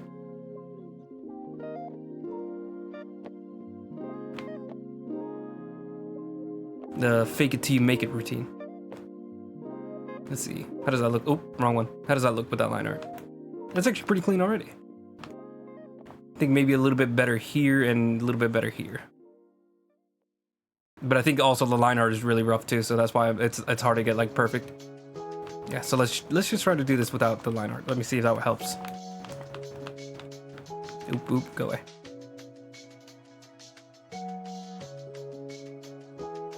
Well, I'll need it for this section.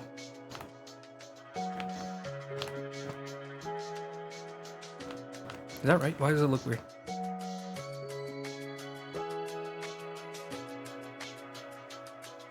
Is it different on anything else? Oh, I just ignored it on the other ones. There is a little scoop here. That's what it's supposed to look like. What about the other ones? Little scoop, little scoop, little scoop. This one's kind of just straight. You can add a little scoop. See, now this is a song with a lot more energy. This one keeps me awake.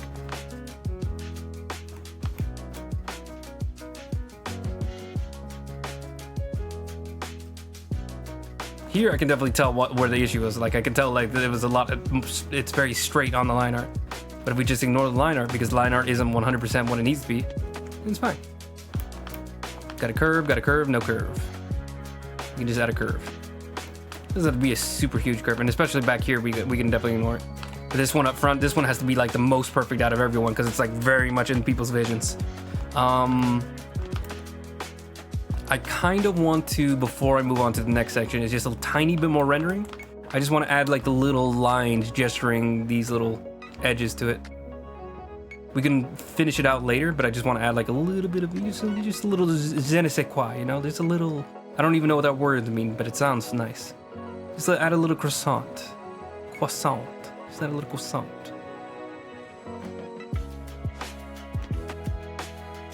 Le fleur de la fly. I don't remember the rest. Just a little. C'est ma petite mademoiselle.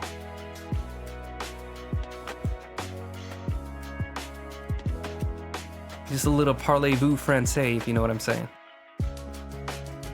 Français. I had like a southern accent. Français.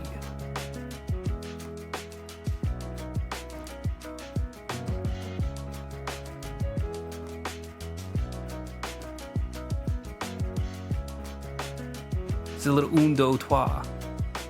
Okay, I need to shut up. Alright, how does it look with that? Yeah, it's pretty good. Add a little bit here. Now, I actually don't want a hard edge on this section, because this is actually supposed to be round. Hold on, let me just turn off liner. So this is supposed to be like a round section, so what would happen is I would shade this a little here, and then shade this a little here, and then this would just be like a round little bit where the light hits it. But I still needed to draw like the chunk where like you could tell where the corner is, even if it's a rounded corner. Like there's still supposed to be like a point where like it's most curved. I lost my train of thought, but I think that makes sense. I hope it makes sense, because brother, I don't know what I'm talking about. Okay, then a line here.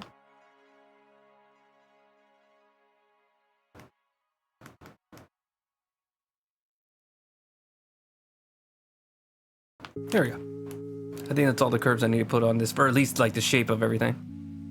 Yeah, you can tell the shape of everything from there. I think maybe just a little, make this more of a straight line. Straight cut. Beautiful. Maybe make this deeper in. It's a little goofy if I try to trim this out. Please, I'm begging you. Just make a straight line. There's a straight line tool, I just ignore it. There we go. And then later I can add like all the little decal here, so this section.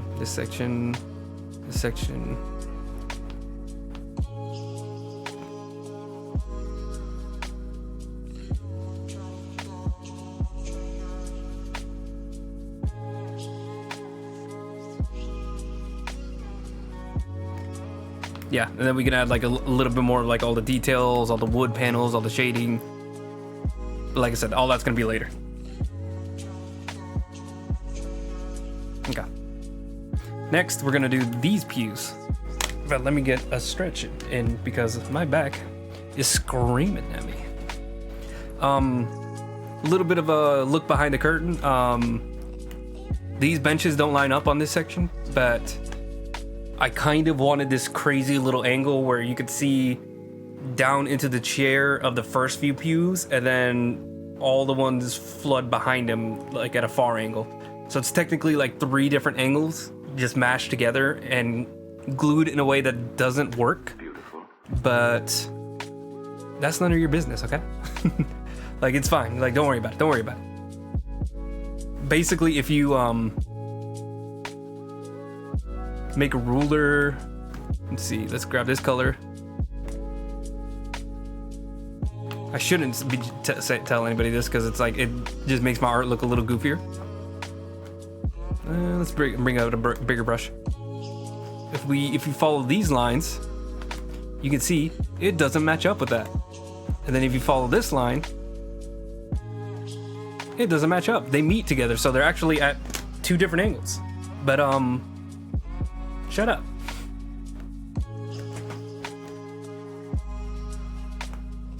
Sometimes you gotta just make things work even if they're not supposed to work together. Especially because it's behind Omar, so you can't tell when it doesn't match up.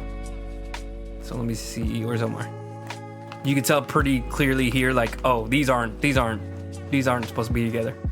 But because like I just wanted this to look a certain way when it was finished. So maybe if you're really paying attention, you'll notice. But it doesn't bother me that much. I like things being a little sloppy, things being a little messy. That's why I use the chalk brush instead of like a fine line tool. But yeah, back to the stretching. Oh, my butt. Oh, my butt. Okay. I'm gonna drink some coffee.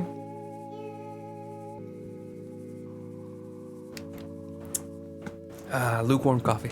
I love it. Beautiful. Okay. Let's see. Before I forget, let me see. Is there any way to fix that little thing on his sleeve?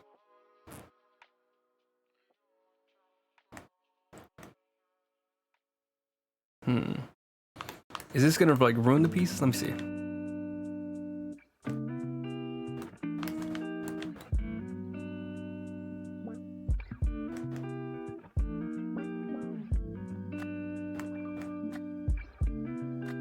Hold on, there's something wrong going on. Is there a gradient that I don't know about? No, the gradient's off. Why am I not able to grab this color? Oh, it's probably because it's not in the gradient map. So probably what I'd have to do is like whenever I'm done with the piece, I'd have to like come back and fix that. Which, that's fine.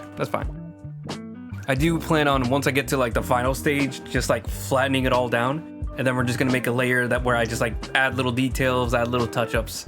I do a little bit of overpainting at the as like my very last stage before I change all the colors and everything around. Or at least that's the plan, we'll see. Let me close up Omar because that's a very big group. We're gonna get back into the pew shading. I am gonna have to turn it back up to 100% because I need that color. Then we can change it back to whatever it was. There we go. There we go, easy filling. So now we just need to do basically what we did over here. How am I gonna do that? Well, first we need Omar the heck out of here. There we go. I don't think I did the same thing I did with the other one. So this one I actually drew out where they're supposed to have like these bands towards the back. Kind of like on a 3D level, I drew the section where this becomes this. Like I drew a line in between the two.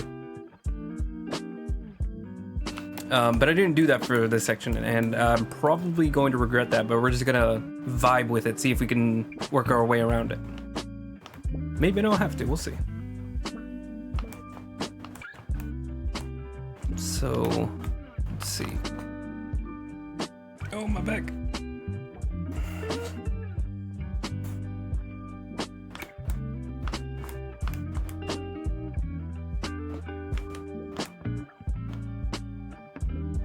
So let's trim that out. So on the other side, at least this is these lines are a lot more straight. Like I actually use the straight line tool for some of these sections, unlike the other half. Yeah, let's just get that straight line tool here. I think another issue is that I think I intentionally curved the line too, so it shouldn't match up. Because there's actually like a slight bend to the line, so let me just ignore the straight line tool, actually. There's like a little bit of a curve to it intentionally. Because it's almost like a fisheye lens, like whenever things get really close to the camera. And the camera's a little round, it makes everything kind of bend around the subject that you're looking at. If you've ever seen like skate videos, they were very popular for having those fisheye lenses where it kind of crams everything, so things towards the center are a little bit flat, things around the edges get very smushed. I use that effect a lot because it looks really trippy, and I can also cheat with it where I can add more stuff to the background and it kind of works. It would work better if I actually knew perspective very well, but I kind of just skip perspective because it's annoying.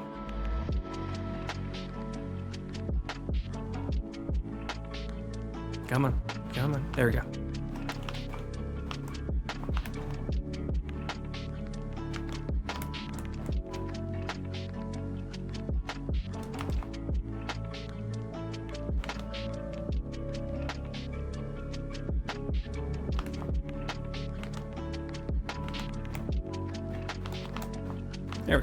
There we go. Fill that in. Erase that.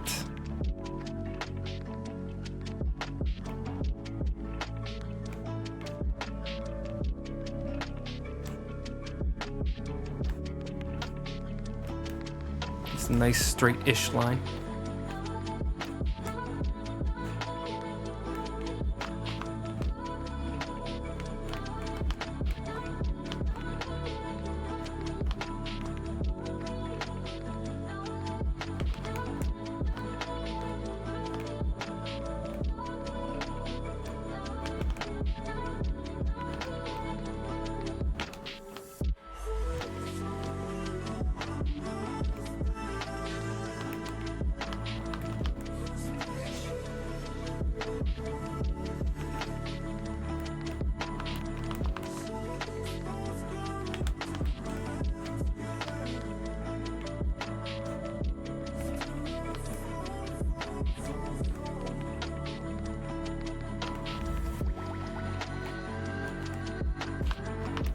There we go.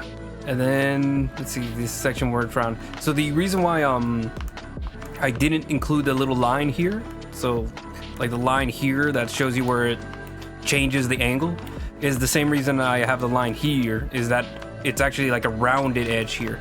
So this would actually like blend in like a little bit. Because it's gonna be rounded. That's why I didn't draw the line. But I probably should have still anyways, just so we can make sure that like each section is properly smaller than the other. Because, you know, like the further you get away from the camera, the length of it is gonna be shorter each time. But we're just gonna have to wing it. I'm also adding this little crease in between them because I think that's probably how I'm going to separate the sections. But we'll have to see how I decide to eventually end up rendering this thing. Oh. I think what I'm also going to do is probably make this a group and then add an eraser section. That way we can keep this like very solid outline and then we can erase it without completely removing it. That way we can only work within the shadows, if that makes any sense. Work within the sections that are already filled in. Oh, I'm trying to like keep everything in my head, but it's getting really complex. That's something I've been doing a lot on Procreate, which is I'm doing a lot of work on single layers. So it's usually maybe 1 or 2 layers that I'll work on. So I'll do like an entire drawing of a character where like the hair is on one layer, the lighting is on one layer, the shadows are on one layer, like all in a single layer. Like it's not actually separated out into shadows, lighting, you know, this section, that section.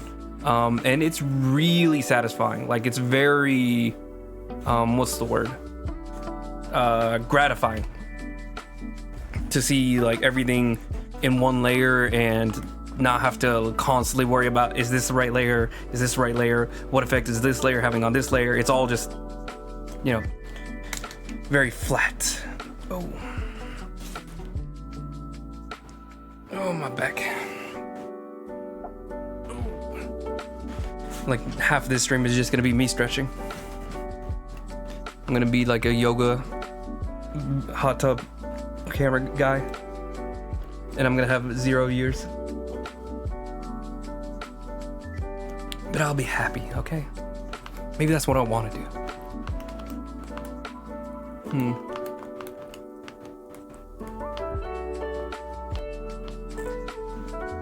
There we go.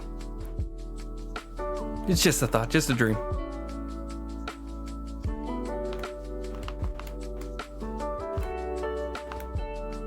One day.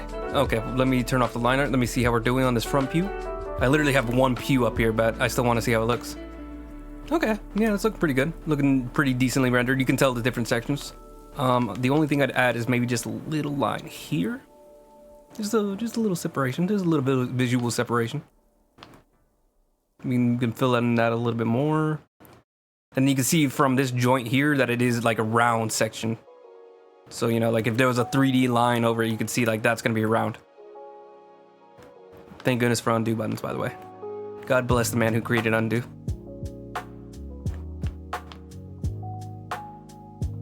Or woman. You never know. The digital age was a different time.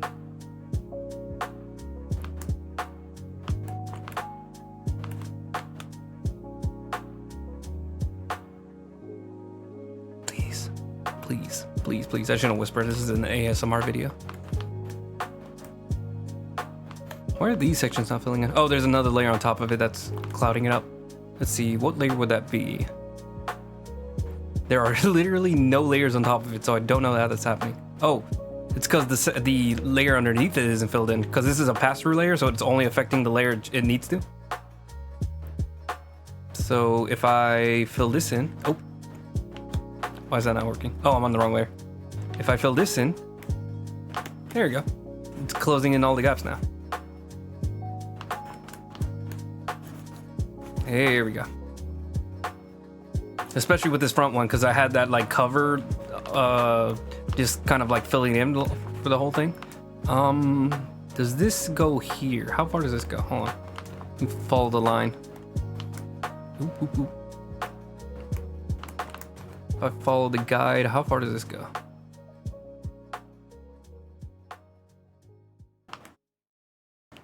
Yeah, I guess that does fill in a little bit more. Again, I think because I had like a temporary cover, I kind of ignored whether or not that section would be filled in. But now I'm realizing that it definitely should. Hang on a second. Alright, I shouldn't itch my eyes, but I'm also cringe. What am I doing? I blacked out. No, I know what I'm doing. Eraser. Oh, I'm gonna have to grab the color again. Hold on. Nope, nope, nope, nope. Normal. Grab the color. Undo, undo, undo, undo. Okay, we're there. Grab the line art. Where's the line art? Turn you back on. If only it was that easy. Okay. So let's just trim out. I'm gonna use a straight line tool again. That was really terrible. Let's go like right there. It curves again a little bit, so you can add just the slightest curve. Like it is very, like when I say it curves, it's like a very small curve, almost like the globe itself. I don't remember. I set up these hotkeys ages ago. I think it's like I'd have to check. Hold on. Let's see. Tools. No, it'd be configure Krita. Keyboard shortcuts. I'm just gonna search up mirror. Mirror view, it's just M. Yeah, M. There's also like, you can actually like flip the individual layers, but this is supposed to be like non-destructive. Like it's not actually flipping all the layers, it's just flipping the image that you're looking at. Horizontal mirroring is what they call it if you see it up in the top left. I don't know if that shows up on the camera. Oh, let me try to do it. Flip. Okay, no, it doesn't show up on my camera. That's especially helpful whenever you're just doing like the line art for the character, or you're just drawing characters itself. Hold on, let me just show you an example. So usually before you're like completely finished with the character, you want to make sure that you're flipping it, so you make sure that his face isn't slack on one side, because I don't know what the explanation behind it is, but your eyes kind of just naturally don't notice it. Notice like slants in characters until you flip the image and you can see what it looks like from a different angle. It's really weird. I don't know what happens. It might also be because I have astigmatism. But that's just me making stuff up in my head. It's because I'm a soft boy and I don't know. I don't know things. Ooh.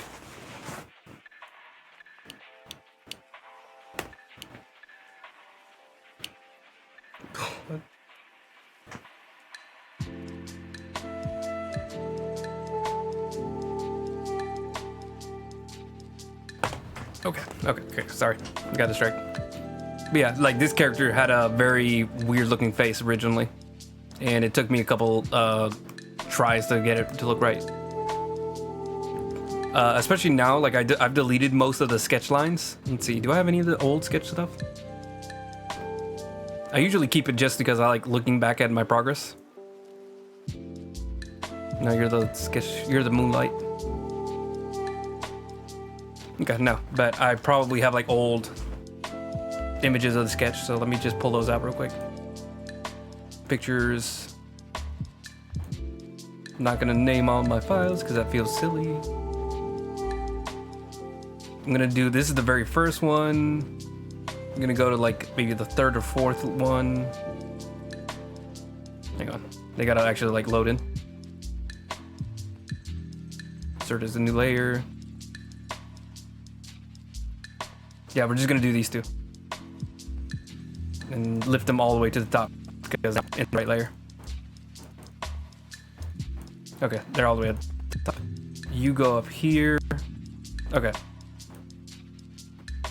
Let me grab one more because I think this is actually after I already fixed it. Just one right before it. There we go. So this was the very, very first session I had with it where I was just laying everything out. You can see like I'm doing like curved lines in the background to make everything look round and like a fisheye lens, like it kind of makes everything in the picture look round. So that's why I'm trying to get like that distortion effect. Yeah, this is just him. This was just me looking at what his pose would be. And then let me see, if it's mirrored, does it show up? No, I think I fixed it by this session. Oh my goodness, how early did I figure that out?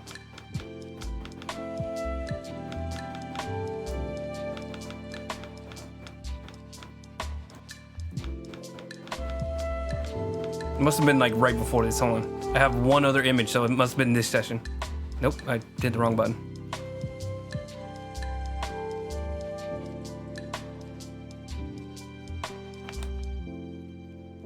Oh my goodness. Okay, maybe I don't have an image of it.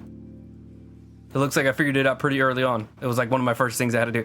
It is better when you figure it out early on that you have like one section that doesn't look right. I think the only thing I did fix was between these sessions was I made a little bit less bulky. He has like very sharp shoulders, and then I made him like a little bit more relaxed old man.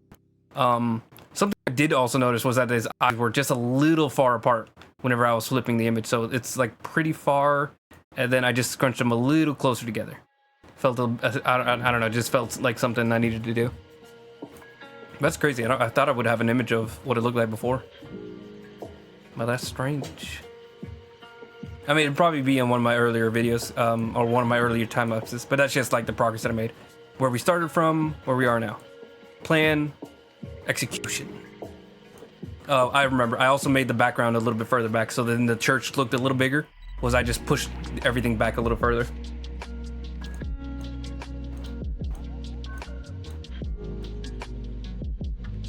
That also meant that I could add an extra window, so instead of just like half a window and a half, I could actually add like 2 windows.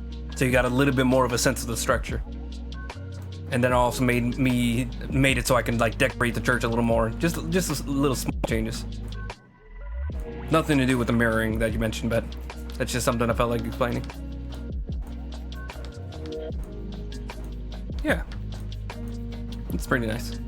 I think something I mentioned is that I'm thinking about changing the color palette a little bit. Everything I try to keep within the color palettes of the vampire character. So one second. So he is a Salubri vampire. So Salubri has this little chart for their color palette, and pretty much everything here is within that color palette. Okay, well that's not true. Mostly the church colors, because it's not a very expansive palette. So this red is like this color here. Hold on, I'm gonna go to this layer. Here we go. So this color here is the same color here. This color here, I think it's all the way up here. Yeah. This color is the moonlight. And then I don't know where this one is. I think this one's the up here. Yeah, this little wall section. So that's gonna be like the highlight for the buildings. And then what are you? Where'd you go? I think this one I couldn't fit in right. So it's more of a multiply layer. So if I make it a multiply, maybe it's not a multiply. I think you can kind of see it. It's actually underneath the shading. It's a nice palette, but it is a little bit too limited. So like I wanted something that looks a little darker and gloomier. So that's why everything's kind of like in this navy blue color, is because like I just wanted everything to just feel a little bit more like we're in the middle of midnight. This is a mostly empty church. There's like maybe 1 or 2 people around just praying, going about their business. But yeah, that's what I'm working on. That's what we're doing. Where am I? But yeah, mirroring's really fun to just get things balanced a little better. I think even in your like regular pencil drawings, you should always just kind of like consider what it looks like, especially if it's on paper. What you can do is just look at it on a light. So there you go. Put it on a lamp and then just like look through the paper, and you can kind of like tell from that angle as well. You don't necessarily have to do that because realistically it's not digital art. You don't have to do the same techniques. But when you have the advantage of doing digital techniques, it's fun. Stretch time. No stretch time. Not stretch time. No stretch. What am I doing? Where am I? What time is it? So it's 8:30. It's been 2 hours. I'm gonna go out for at least another hour. At least another hour. Maybe a little bit longer. We'll see. I think at the very least I want to finish all the pews here. Just get the general shape of everything. Where am I? Oh, Omar's in the way. That's why I can't figure out what I'm doing. Go away. Be gone. Okay. Oh, and then I have to grab the color again. So 1 second. Normal. I keep eye dropping colors, and then having to reconfigure everything. Eraser. Check. Paintbrush. Check. Okay, we're good. Go away. You try to come back.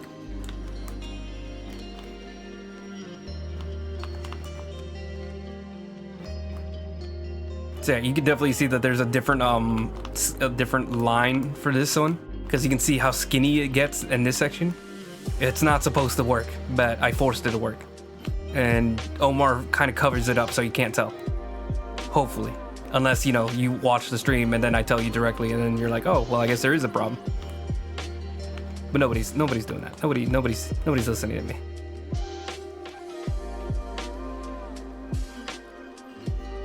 I'm gonna kind of also just ignore the line art because I can tell like that's where the line actually should go.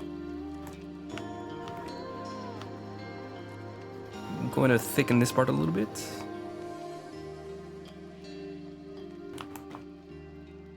I'm gonna thicken this part too to try to fit it. Oh, that's very rough. Hold on. Let's try to do a straighter line. Usually it's easier to do straight lines if you just like flick it fast. It's not foolproof. You can still mess it up even if you do it fast, but it helps. Okay. And just add this little edge.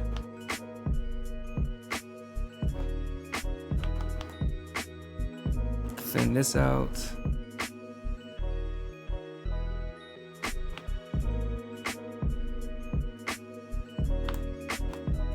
Okay.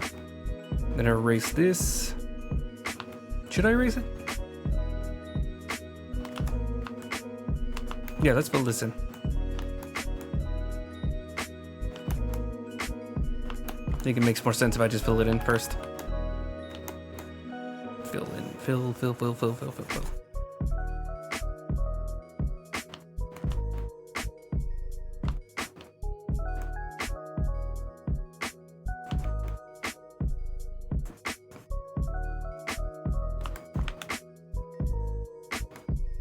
Then we're going to carve this out the way it needs to be.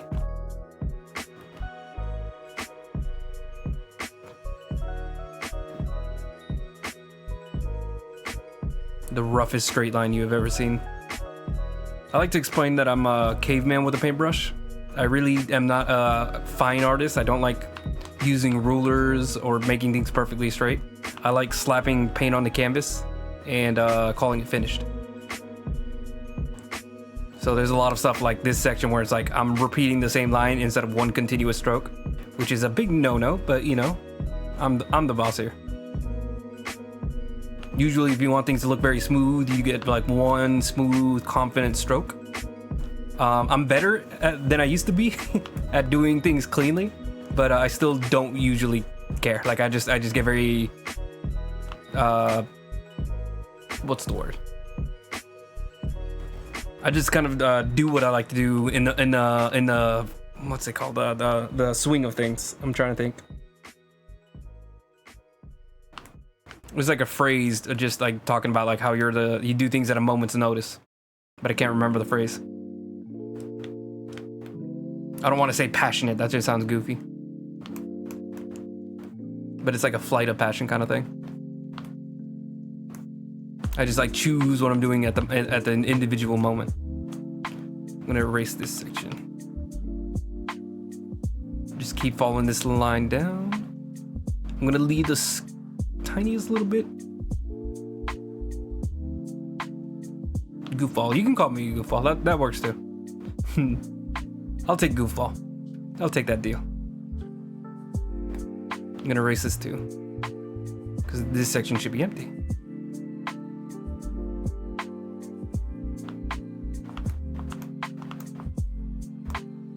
There we go.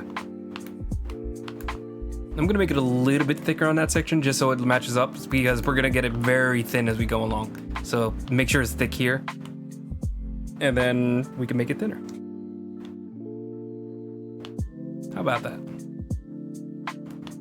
Let's see, can I do one smooth stroke? Yeah. Okay, so little tip from Danny O'Neill is that you figure out which line you can do straight. So I know that for a fact I can do up and down very straight. Oh, this is really disorienting. It's hard to do because I'm looking at a tablet, so the tablet is at an angle. But anyways, figuring out what you can do, so left, right, or oh my goodness, hold on. I'm confusing myself. Let's start from the beginning. He says that some people can do left and right really straight. Some people can do up and down very straight, and you got to figure out which one you do better. And I think for me, I can do down very well. Just like it's pretty straight. It's not perfect. Again, I'm a caveman. Left and right gets very jagged for me most of the time. That's actually pretty nice. And whenever you need to use that straight line, that's when you change the angle of what you're working on. If it's on paper, it's very easy to just turn it around and then perfectly do it straight, according to whichever one you'd like to do. But when it's on canvas, or when it's on a drawing tablet, it gets very confusing very fast.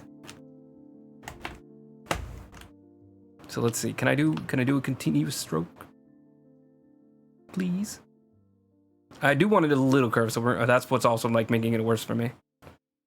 I shouldn't, but so good for like the first half. Oh, that wasn't too bad. I like that. Hold on. It's a little bit of a hump here, so let me just try to smooth that out. Please, please, please, please, please. Death by a million cuts. 1,000 cuts. Wow, what am I talking about? There we go. How does it look like without the line art? I feel like it looks terrible without the line art. Let's see. It's okay. All right. Ooh, angled, like that. That's kind of straight. It's hard to tell because it's really bold lines, so let me do little skinny lines. My angle is not great. I'm having like moments of a good straight lines. It's helping because I'm doing it very fast, so like it's very easy to do like fast smooth strokes. If I'm doing it slow, then no, like it's not happening. That's terrible. Like there's those videos on TikTok where it's like people showing like their hands, and it's like, look how shaky my hand is, or look how non-shaky my hand is. I'm a very shaky person. Let me undo all these. There you go. This is just me doing left to right. Oh, that's bad. We're at a bad start. We're gonna undo that last one because that's just hard to look at. Denny O'Neill also tells you to do a lot of like practice strokes to warm up, but I don't do that. I'm too lazy to do practice. That's not too bad. I mean, it's pretty bad, but it's, you can tell they're supposed to be straight lines. They're not touching each other.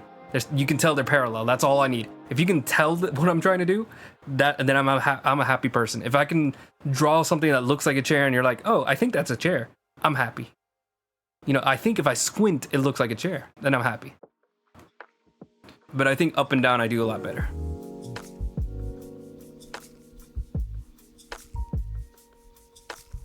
Yeah, that's pretty good. It's a little waggly, but I wasn't doing it very fast. I mean, I also am, again, not a very fast artist, or not a very clean artist.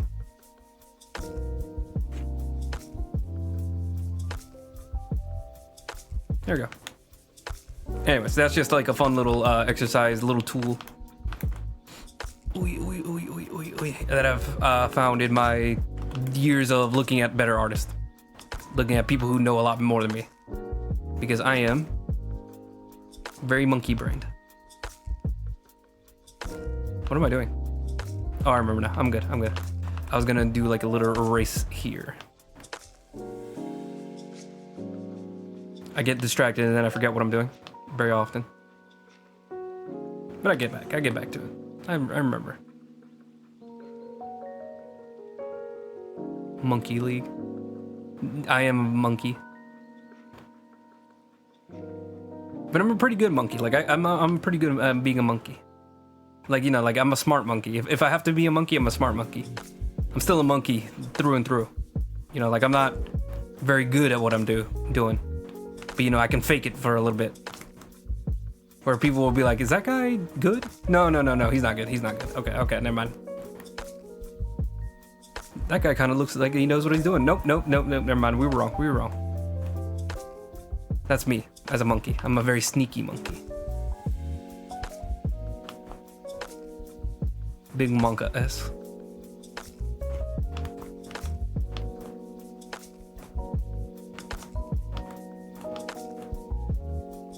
Like, as far as video gaming, one of my like regular games that I play is Rainbow Six Siege, and I'm pretty good at knowing the map and knowing how to play characters well, but I'm not very good at the actual like aiming and shooting. But like, because I know the map well enough, and like I know how to like set things up where I have the advantage, like I can get away with a lot.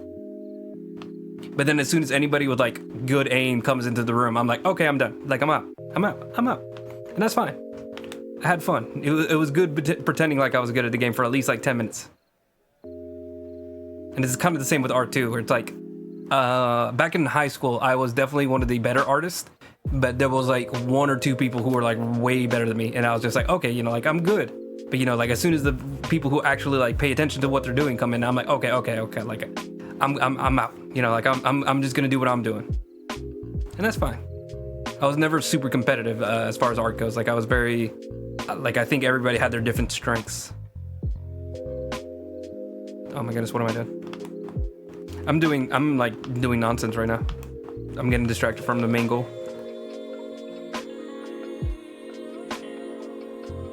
Please, just let me smooth this out. There we go. Skill issue. Yeah. When it comes to like any kind of shooter, like I've noticed, I don't know what it is, but like my heart beats too fast. And it's too stressful. I can't be competitive in these games. I hate it so much. Like I literally like can feel my chest pumping like, and I start freaking out. It's so bad. Like it'll happen so fast for like the most casual, low stakes games.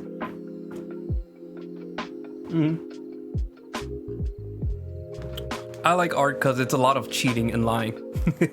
It's like a lot of like, I'm not a good artist, but I know enough tricks to make people think I'm good at art. I know how to get away with a lot of my with a lot of my terrible stuff. Like stone texture, you learn like a lot of textures is just like you mashing the paintbrush together, and then you're like, oh, that kind of looks like a very detailed wall. But in reality, I just smashed the paintbrush against the wall for like 5 minutes. That's the trick.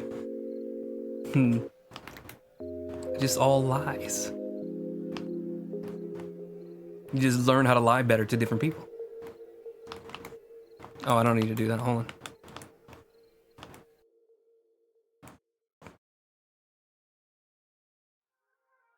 Okay, so here's how I'm gonna separate these two. There's gonna be that line there. And then this is gonna go a little further. And you come in. Trim that out.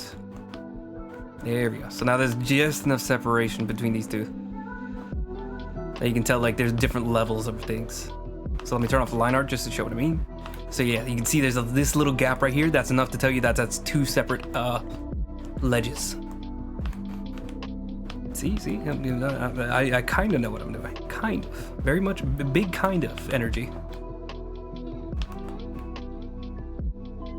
There we go. Trim that out. Now I have no idea why there's a little hook there, so let me go ahead and erase this. Why are you hooked? Just be a straight line.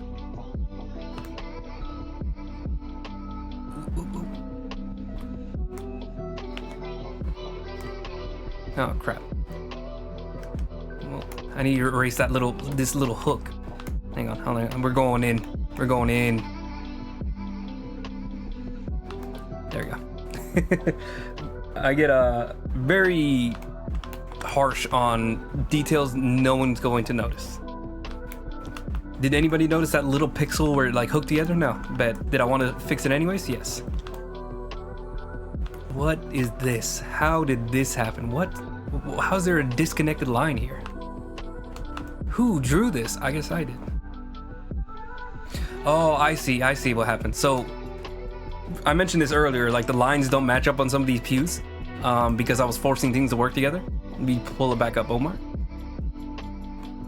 So yeah, that section doesn't even show up.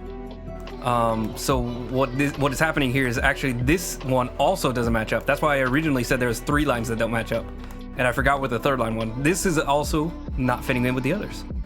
So I think what it's supposed to be is it's like a transition. I'm gonna have to redo all the colors again, but there's this line, there's this line, but then there's also this line. This one's different.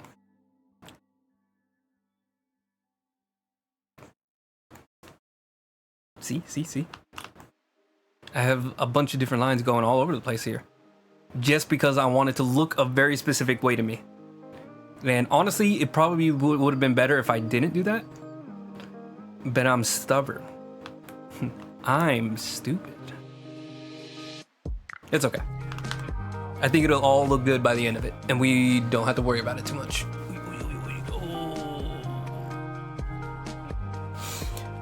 Okay. 1 second, I'm gonna mute myself while I pop my knuckles.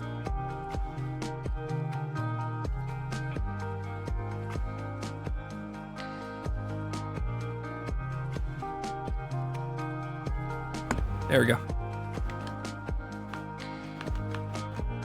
No one's complained to me about the popping knuckles in the microphone, but I can imagine that's probably annoying. Even if nobody tells me, I can guess. Okay, so we're gonna have to grab the color again. So 1 second. 100%. Normal. Wait a second. There's actually probably an easier way to do this. Hold on. Tool options. Grab the eyedropper. Sample current layer. There we go. There's like a 5-second way for me to do it, and I just ignore it all the time. Okay, good. Knuckle popping ASMR.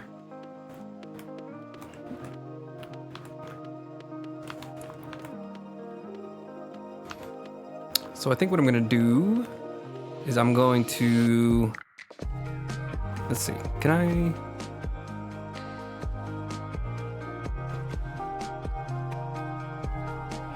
Okay. Then just trim this to be a little shorter. How far do I go? What is a straight line here?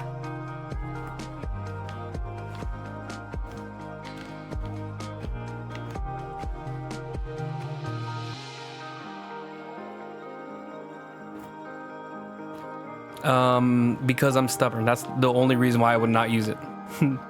Sometimes I get really locked into what I'm doing, and then I'm like, I realize, like, wait a second, why don't I just do this the easy way?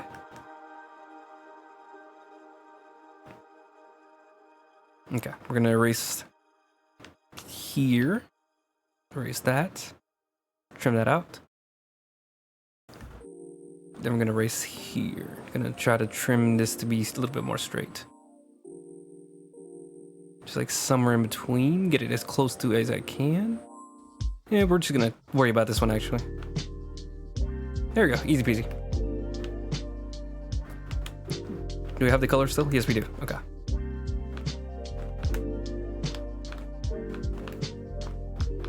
Oh my goodness, I just realized how distracted I got. I'm 3 pews behind and I haven't even finished the first 3. Fill in, fill.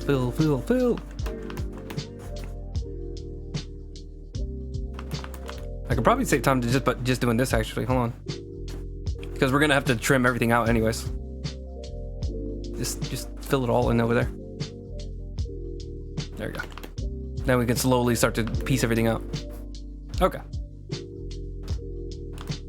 So I think at least for maybe just this last pew, this third pew, we're gonna keep trying to do the curved. And then as it goes away from the image, usually even curved lines start to just flatten out when it goes the distance. I think that's a real rule, and I'm not just making that up into my head, but who even knows at this point? I just be saying stuff, you know? Who's gonna fact check me?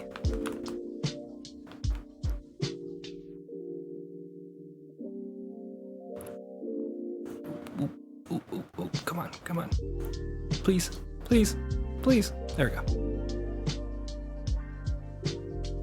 So this section should be a little skinnier than the section before.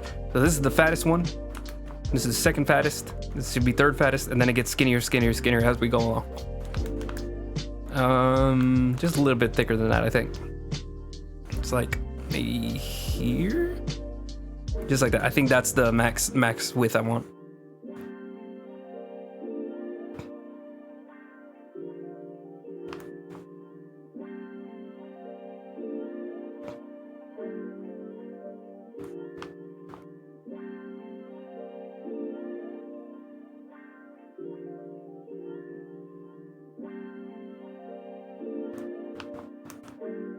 Fill it back in a little here, straighten it out.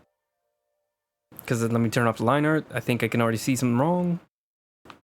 Yeah, it's not too wrong, but I can see that it scoops out a little bit for some reason. So let me just scoop it right back in.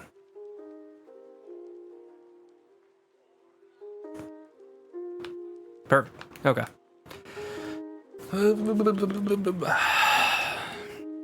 I need to stop sighing, sorry. I feel like 90% of all Twitch streams are just like people doing over and over again. It sounds like we're all asthmatic, even though we're not. We're just... It's so annoying just sitting down all this time.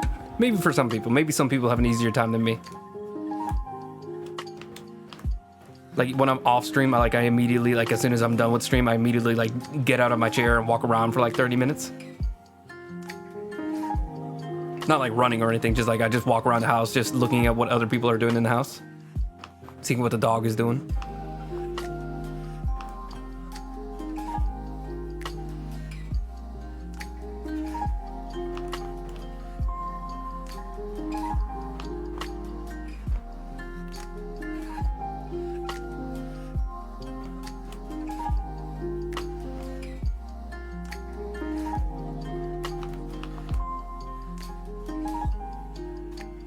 Let me see if I can get this a little bit more accurate. Let's see.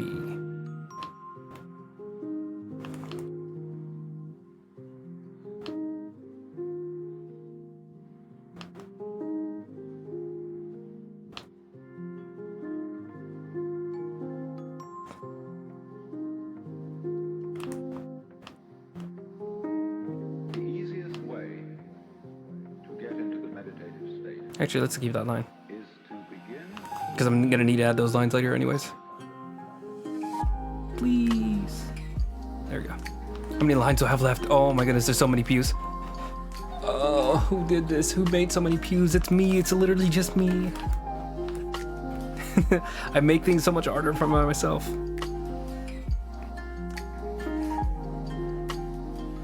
There's literally nobody in the world to blame but myself.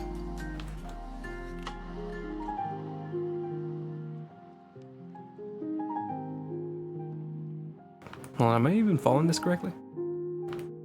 I just went off the lines for some reason.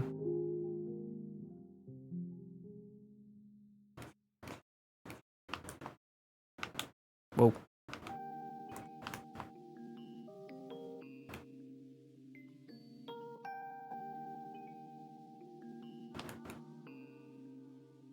There we go. I'm gonna fill that back in a little bit, give it a little sharper. Just like that.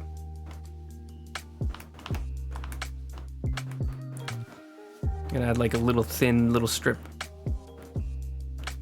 Just a change between the layers.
Let me turn off the line art for a second.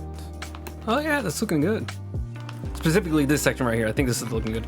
This section I skipped over a couple. So we're just gonna go back to that immediately and fix them up.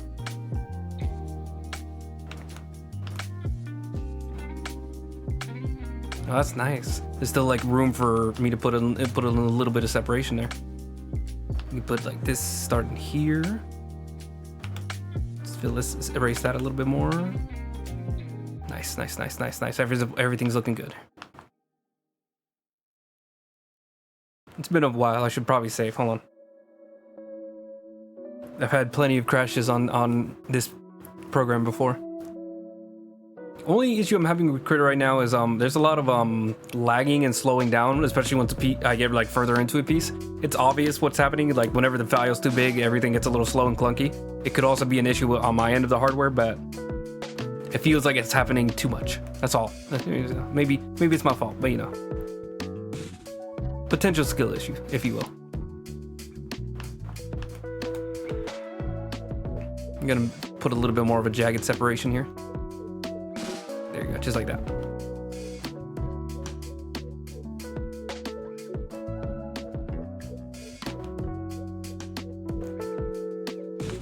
There we go. We can add a little bit more of these little cutouts. I really like when I have this section right here, especially. I don't know what about having this little thing right here. That's a really nice little separation that like visually separates the sections for me. And then once it gets like too far out, then it's completely gone. But until then, it's really fun while it's there. It's because like the way you're supposed to think about it is that it gets skinnier, gets a little skinnier, gets a little skinnier until it's like it completely disappears. But until then, it's fun.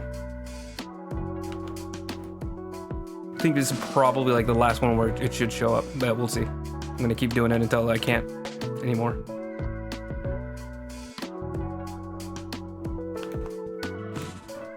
Oh yeah, fill that out a little bit there.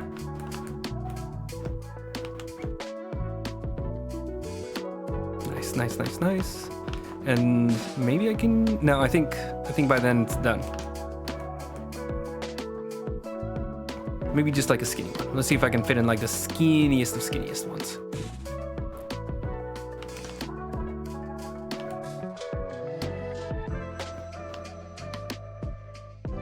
Yeah, like just like that, like a little transitionary one, where you can see like it's just the slightest little sliver. And then there's just one more here.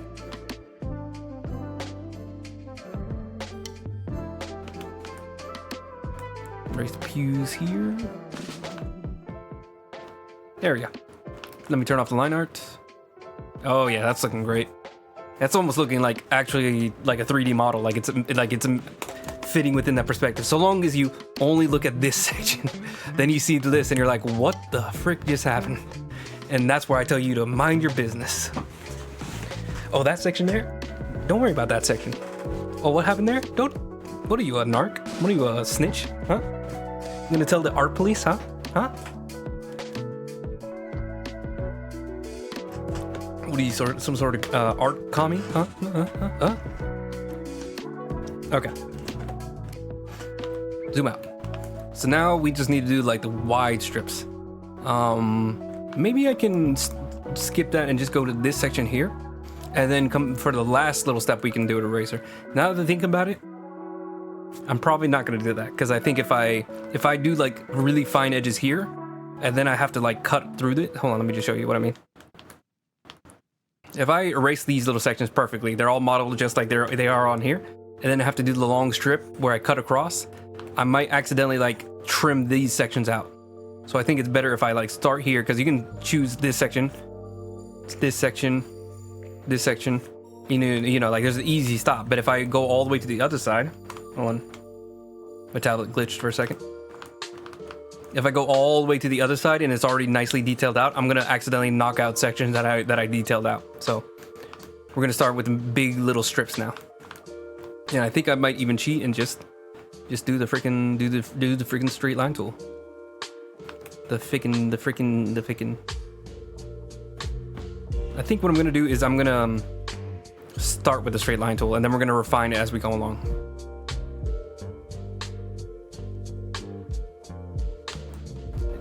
Yeah, I think I'm gonna do that. I'm gonna use the straight line tool for a little while, and then slowly. Sorry, I'm gonna do the straight line tool first, and then we're going to individually detail it out as I need to. Sounds like a plan? Yes. Okay, there we go. I agreed with myself. I'm gonna make it a little skinnier, make it more like 28. Next one.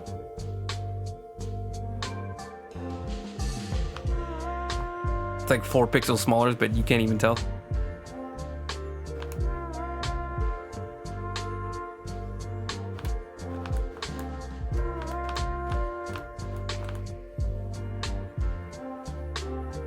So I actually did have guidelines that had everything completely perfectly straightened out.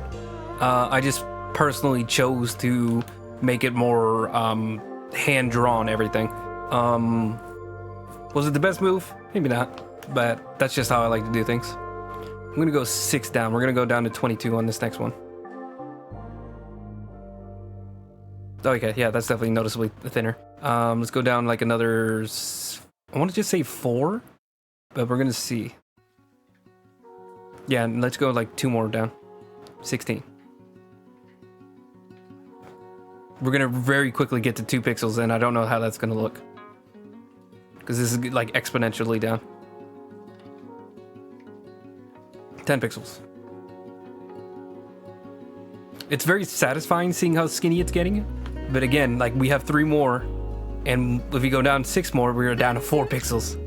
If we go down 6 more, we're at negative 2 pixels, so I don't know how I get it better from there. I think maybe what I should do for this last one, change it up. So 10, let's go down to like 6. Oh yeah, that's definitely noticeable. We can even go down to maybe just like 8 instead. 10, 8, yeah, even 8 I can actually notice a little bit. 6. Because I don't want to get down to like 4 or 2 pixels. 4. Sorry, I meant 2 or 1 pixel. Yeah, there you go. That's nice. There we go. The effect's coming in. The effect's coming in. Is it completely lined up? No. Hush. Why do I have this circle here? Is Omar anywhere near that circle? Hold on. Oh, I think that's what I'm doing. I was like trying to draw where Omar's shoulder comes in. Especially, I think maybe like originally, like before I had everything drawn out, maybe that's what I was doing. I have no idea. I have no idea what the drawing there is, the circle's there for. Maybe I'll never know. Maybe that's where, like, I think maybe what it is it like the back of the shoulder? I was trying to draw out where the back of the shoulder is hitting. Let me see. Wait, that's on an entirely different pew. Like, what am I talking about? I have no idea what that circle is. I'm never gonna figure it out. Okay, whatever. It's okay.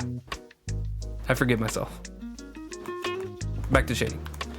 All right, so now what I'm gonna do is turn off the line art, and we're just gonna free ball it from here. So I'm gonna try to like roughen it up, shade it as I would prefer. Oop. Okay, so yeah, here's what I'm gonna do.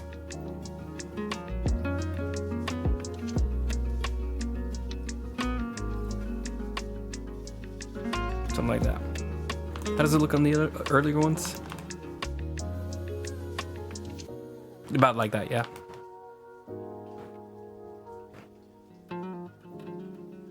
Do I have that? I actually might need the line art for this. Okay, yes, I see now. Let's turn back on the line art. I'm just gonna follow along.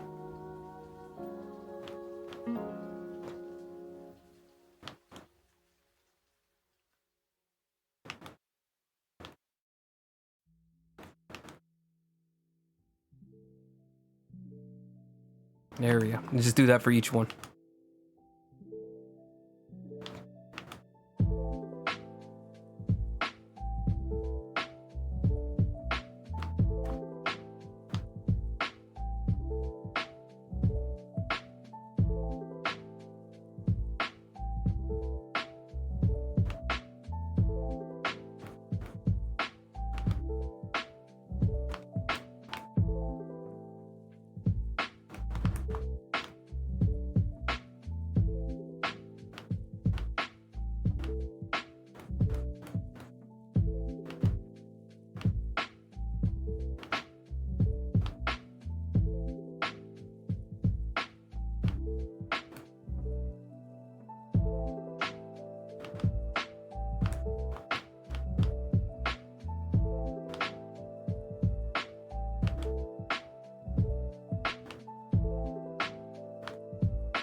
How does that look like without line art?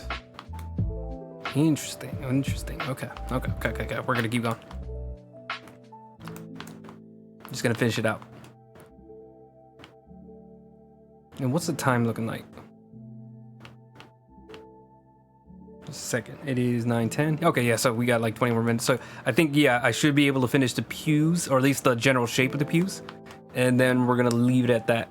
Then maybe next stream we're either gonna do the rest of the walls, or we're gonna keep working on the pews to get it a little bit better shaded, a little bit more texture. We'll see. I think maybe texture I'll do later.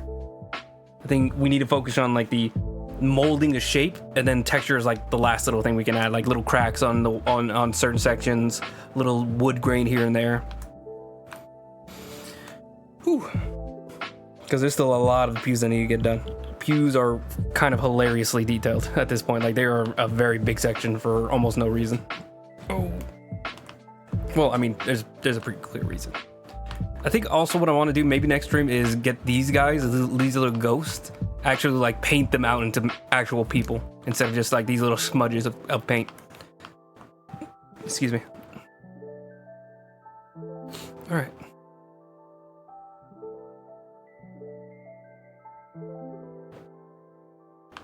What am I doing? Oop. Didn't mean flashbang everybody. Where am I? Here.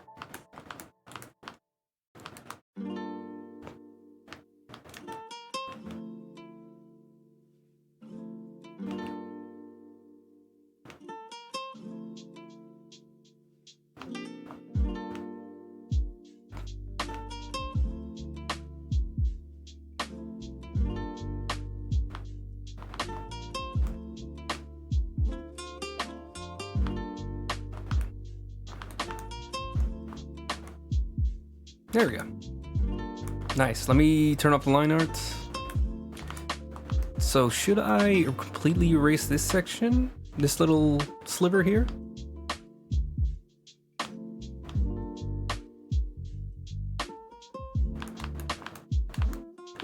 It does look better. I think I'm gonna do that.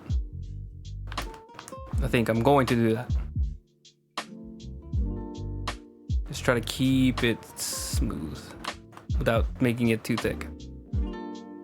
There we go. Oh, I saw like the tiniest little pixel gap. When someone's trying to answer the door, but I have the sickest sight known to man. What is it called? Hold on, I'm trying to think. There's a meme that I really love on like TikTok and Instagram Reels, where like they're holding like a peeking sight, but I don't remember what the phrasing is. Hold on.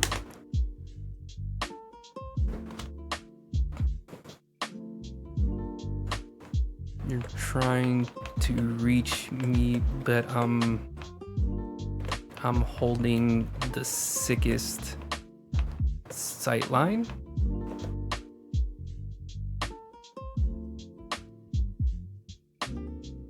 Oh, I almost had it. Pulled it up and then I clicked whatever Google wanted. Here it is. Me trying to ignore Dokubi's call, holding the grossest angle known to mankind. Hold on, I need more. Why is Timothy Chalamet coming up? What? I need more of these. Let's try sickest angle instead of... Here we go. Dokubi is calling, but you're holding the nastiest pixel angle. The dirtiest angle and nastiest pixel angle known to man. Gotta ignore Dokubi's call because I'm holding... Okay, hold on, let me show off what I'm talking about. This is like my favorite thing in the world. Like, so, I love this thing so much. What in the world? Okay, it's not... Hold on, I gotta screenshot it because Google's weird like that.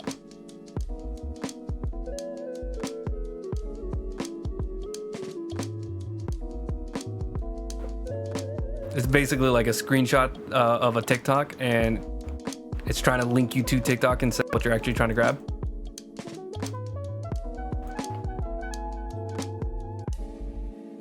Here it is. POV, I gotta ignore Dokubi's call because I'm holding the nastiest pixel and he's like in between the trash can and the countertop. Hold on, let me see if I can get a better one.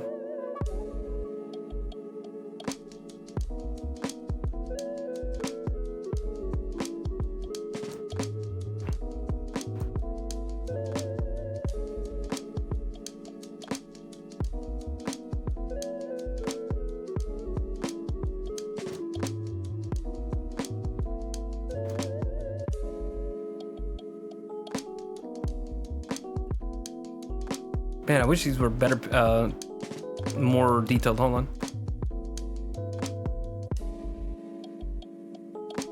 Here's a pretty easy one. Dokkaebi is calling, but you're holding the nastiest pixel angle. Just like these insane peaks. Because that's really how it is in Rainbow Six Siege, and I freaking love this meme so much. Anyways, that was, I think I got distracted because I said the word pixel and it made me think about like holding the nastiest pixel peaks. That's what it's called in Siege, pixel peaks. Because there's like in some maps like literally a seam a pixel wide between like pieces of metal that block bullets. And then if you really find like a good angle and you can really just see, if you're paying attention, if you can see that like flash of a pixel of color that you can tell like, oh, that's an enemy pixel, and just like start firing. It's so crazy. It's such a crazy thing. And then they have to patch it out because, you know, that's crazy. That's legitimately like unfair. Let me turn back on the line arts. That's not the line art. Here you are. Okay. So, oh my goodness. Hang on, I think I gotta remove some of the line art. Let's see. Turn off visitors, chandelier. We're just turning off everything except for pews. There it is. Okay, now we can actually see what we're working with.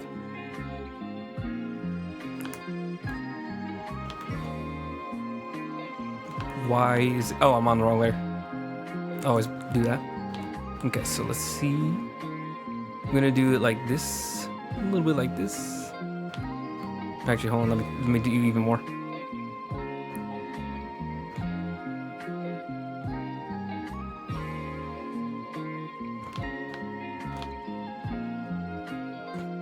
Oh, hold on. I just realized how to make this easier on me. Straight line. There we go. Straight line. Follow along. There we go. Then we can just fill it in from there. And fix it up as we need to.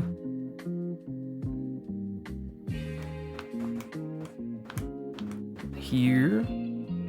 Gonna follow this down.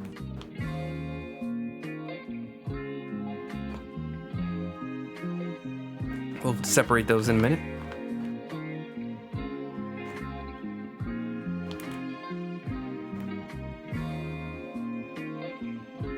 We're also gonna add the little lines here on the other side too.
There we go. Oh, sorry. Why don't I use groups? I do use groups. Yeah, I do use groups. It's just, I work in really big sections, so I'm trying to think. I mean, this entire line art is a group. Omar is entirely one big group. He's actually like several Omars too, as well.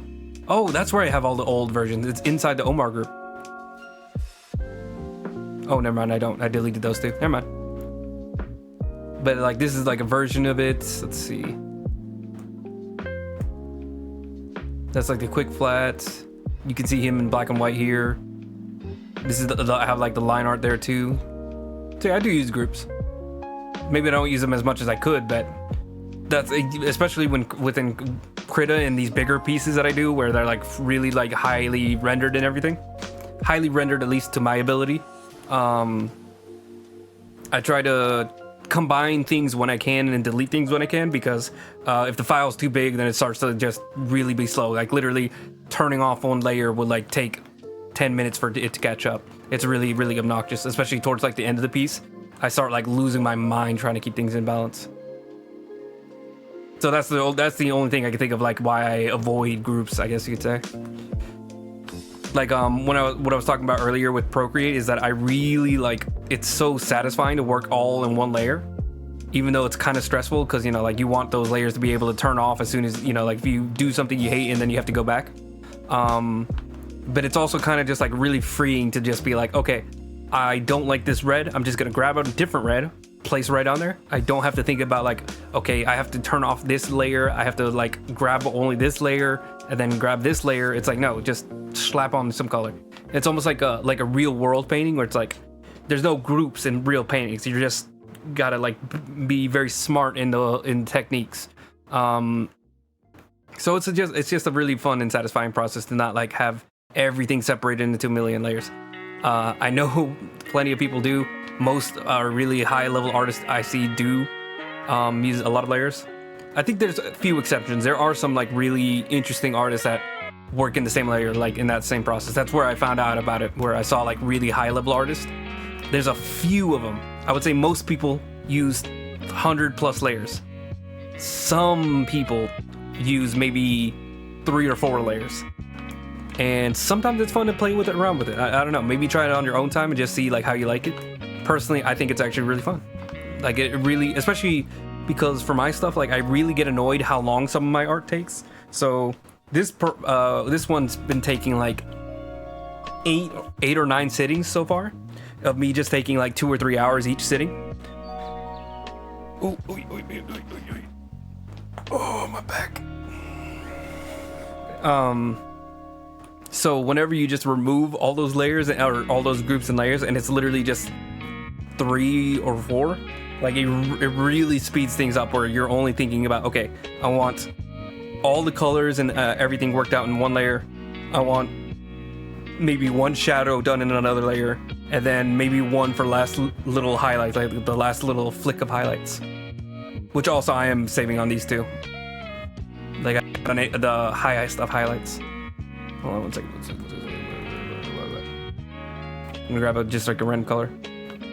Just a little plink, little plink, plink, plink, plink, plink, plink, plink. Like I haven't done all the highlights on this guy yet either. Hold on, wait. He's got a bald head, so give him that sheen. Give him that sheen. Hold on, let's do it a little better. Softly, softly, softly, softly. Then we get that real bright spot right in the center. That's how you do it. That's how you do a bald man. So yeah, we'll do all the... Jesus Christ, that's so goofy looking. Sorry, I got really distracted. But yeah. I think using not too many layers is fun. That's the end of it. Not too many tricks, and just going straight with paint is very relaxing, I guess you could say. Like very non-stressful. Even though I guess it's, for some people it does the opposite, where it makes it more stressful. Preference, I guess, at the end of the day. Is he covering this section, or is... Yeah, okay, he's covering that section, which means it's an issue with the cover. So I need to remove this bit.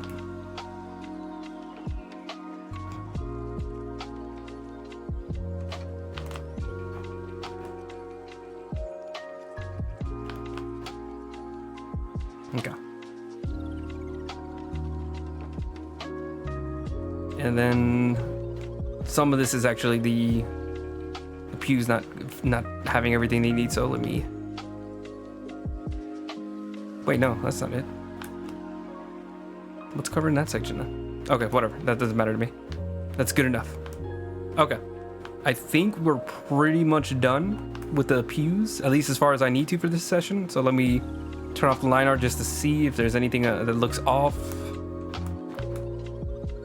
Okay, yeah, I could fill out that a little bit more. Hold on. Thin out these lines a little better. Because I really just need like the skinniest little strip, kind of like on this side. Just like the skinniest little strip to separate them. bet I also have to grab... Oh, wait, no, I fixed the eyedropper tool. There we go. Easy peasy. Just thin these out a little bit more. And also have like a little dividing line between here.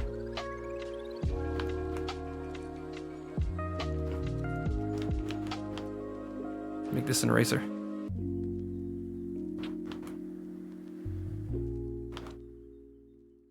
Clean this section up. Clean this up a little bit better. Wait. Oh, yeah, and then thin this one out too.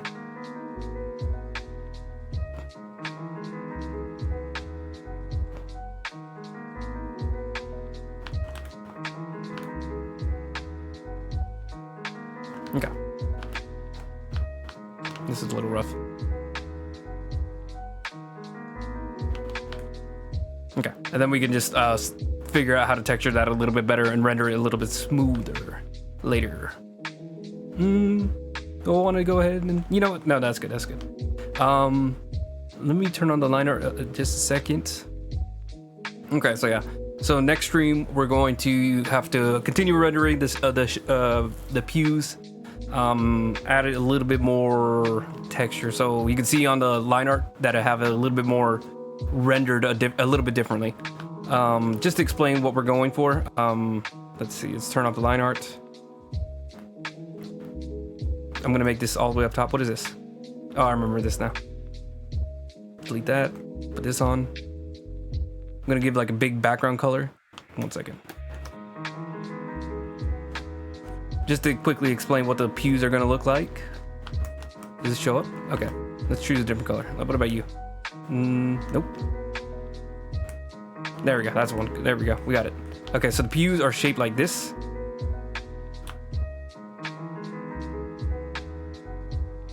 Oop.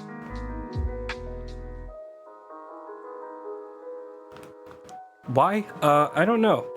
These are just how the pews at my church that I used to go to was, and I've seen it on other churches. Like I think it's just like a really common shape for the pew.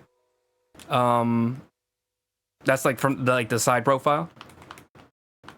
And then the chair itself, like if you remove this big section here, what it would look like from the side would be like this.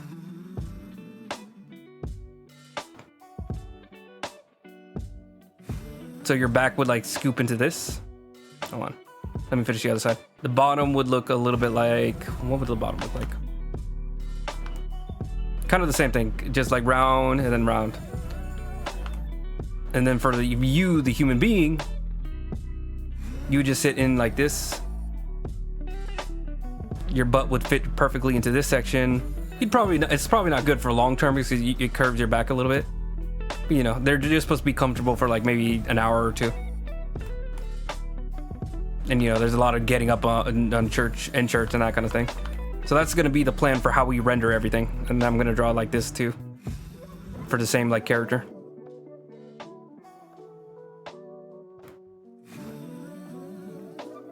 I feel like anybody who's been in like a church or like a Christian church, you probably know exactly what I'm talking about with these pews. But yeah, that's the plan for what we're gonna do for the pews, or how we're gonna render it. So, and just as one last little teaser, I'm gonna just do a little bit of it for a second, just to show you how it would look. So this would be a like softer edge, maybe a little bit of glow here, then a glow down here. Or we might even do like a darker tone in order to like really show it off. And then we'd have to do that at least for like, you know, the ones that are really close to the camera, like these, like up to like there, maybe up to like here. Like only like maybe 6 of the 20 chairs, 20 pews. I actually think it's way more. Hold on, let me think about it. So definitely here is like 10 pews. I remember counting that. But I think this is even with here. So it'd be 10, 20, 21, 22. I think it's 22 pews in total that you can see on the camera. Also, I talk about the canvas as if it's a camera because that's usually how I think about these things with like camera angles and everything. All right. Oh goodness, give me a second. One last stretch for the rope. Oh. Okay. So that's gonna be it for this week. We basically just worked on the pews. There's something we did at the start. Oh yeah, we added the moonlight. We added a lot more detail to it. So let me turn that on as well. I'm gonna turn on all the effects and everything that we need. Moonlight. Oops, sorry, hold on. That's the old one. This is the new moonlight. Golden glow. There we go. Is there anything else I'm missing? Oh, the church people. The ghosts. They're not ghosts, but they look like ghosts because they're not fully rendered yet. All right. So now that's the fully finished picture as far as we have. Oop. There's going to be a lot more tweaking of the lighting because I just wanted to do the shadows first, then work on the background. Then we're going to go back and actually do like, bright light sources, add the effects on the characters and all the background. This is just to get started. We're doing everything section by section. I might even have notes telling me what to do. Hold on. Here we are. So background, consider a darker palette. We are considering a darker palette. We're going to make the lighting to make things gloomy because really the only bright light is just going to be from this like moonlight window. So that's the only like really bright light source that we have. You can maybe have a little bit of a gleam from his eyeball. I'm definitely going to make it a lot less bright than this. It's going to be a lot more subtle than that. That's just for fun, or just to like get an idea of what we're going to go for. Adjusting the vinyl maps. So right now his shadows are kind of like a greenish blue, but I think I'm probably going to change it to more of a purplish gray, like the pews here. He looks like he stands out. He doesn't fit with the atmosphere at all. And we can also change the palette later on of the background. Like I mentioned, and we're considering making it even darker. So we're gonna see how everything fits together. That's always like a final touch thing to just make sure everything flows and harmonizes together well. And then we add a shine, we add like textures. His glasses need a gleam on them because glasses always have like a little bit of gleam. Or maybe not always, but if there's like a strong lighting source, there's gonna be a little bit of a reflection. But yeah. Let me turn it off. Let me get a big old zoom out. Or, full view so you can see everything that we worked on. And that's gonna be it for today. Okay, so yeah, next stream, more pews, more background. We're just gonna keep shaping everything up. Maybe we'll add some details to the ghost. So next week is gonna be Tuesday, 6:30 p.m. Eastern Standard Time is usually when I start streaming. A little bit later, give or take like 10-15 minutes, depending on whether or not I grab food. I am gonna be out of town, so I'm gonna have to make sure I get here on time. Sometimes I could be a little late on the last Tuesday of every month, but I should be here. We'll just have to queue on that. If you would like, I also have an Instagram. All of it's linked down below, so check that out. Usually my fully finished art posts or any kind of updates about my life always go to Instagram first because that's just where I'm the most active. And also let me go ahead and mention thank you Karada for hanging out for a bit. I really appreciate just having people to hang out and see what I work on and just chat about all the goofy stuff that I like to chat about. So hope you have a good night. Yeah, my Instagram, go ahead and check that out. If there's any kind of updates of what I'm doing with my art or my streams or anything like that, they'll probably be updated to Instagram first. If you want to see some of my old artwork, I also have a DeviantArt account. So if you want to see kind of where I started, or if you want to see some of the extra stuff that I don't think is good enough to post on Instagram, they usually always go up on DeviantArt. I've just been there for a very long time, and I'm pretty active on there. I like to check it out like maybe 2 or 3 times a week. So check that out if you like. Also, I have 2 YouTube channels. So I have one stream archive that just archives all the streams that I do. If you want to catch up on your own time, if you weren't able to catch it live. I also do have a time-lapse channel. So if you want to watch the entire stream wrapped up into like maybe a 5-minute sped up version with all the extra stuff cut out, go ahead and check that out. And then what I like to do is I do supercuts, which is whenever I finish a piece, I do all the time lapses and then combine them together into maybe like a 10 to 12 minute time lapse. So you can see the very, very first few strokes of a piece to the very, very final touches of like tweaking all the colors and that. It's really cool. It makes it seem like I actually know what I'm doing, even though I don't know what I'm doing half the time. But yeah, keep an eye out for those. Very satisfying. Just, subscribe, follow whichever one you prefer. However you like to consume your media, it's up to you. And then as far as commissions, I do have commissions that are available down below. Go ahead and take a look at the chart. If you don't understand something about the chart, just go ahead and message me. I'm very flexible on just like making things affordable to you because I really like being able to create characters for you, you know, whether that's D&D, whether it's Vampire the Masquerade, like the character I'm working on now, or if it's something that already exists in media, like, you know, you want me to draw Batman, you want me to draw Chainsaw Man, you want me to draw Naruto, anything like that, I'd love to just, you know, talk about it, see what we can do. Let's see. Oh, and then if you don't want to go through the process of going through a whole commission, if you think, you know, it's too stressful, too much work, you can also just go ahead and give me a donation if that's what you like. Any little bit would go appreciated to. Did I say that right? Hold on. Let me restart that. Any donation you can make would be very appreciated, and would likely be going straight to just improving the stream, whether that's getting a better microphone, whether that's getting more lighting.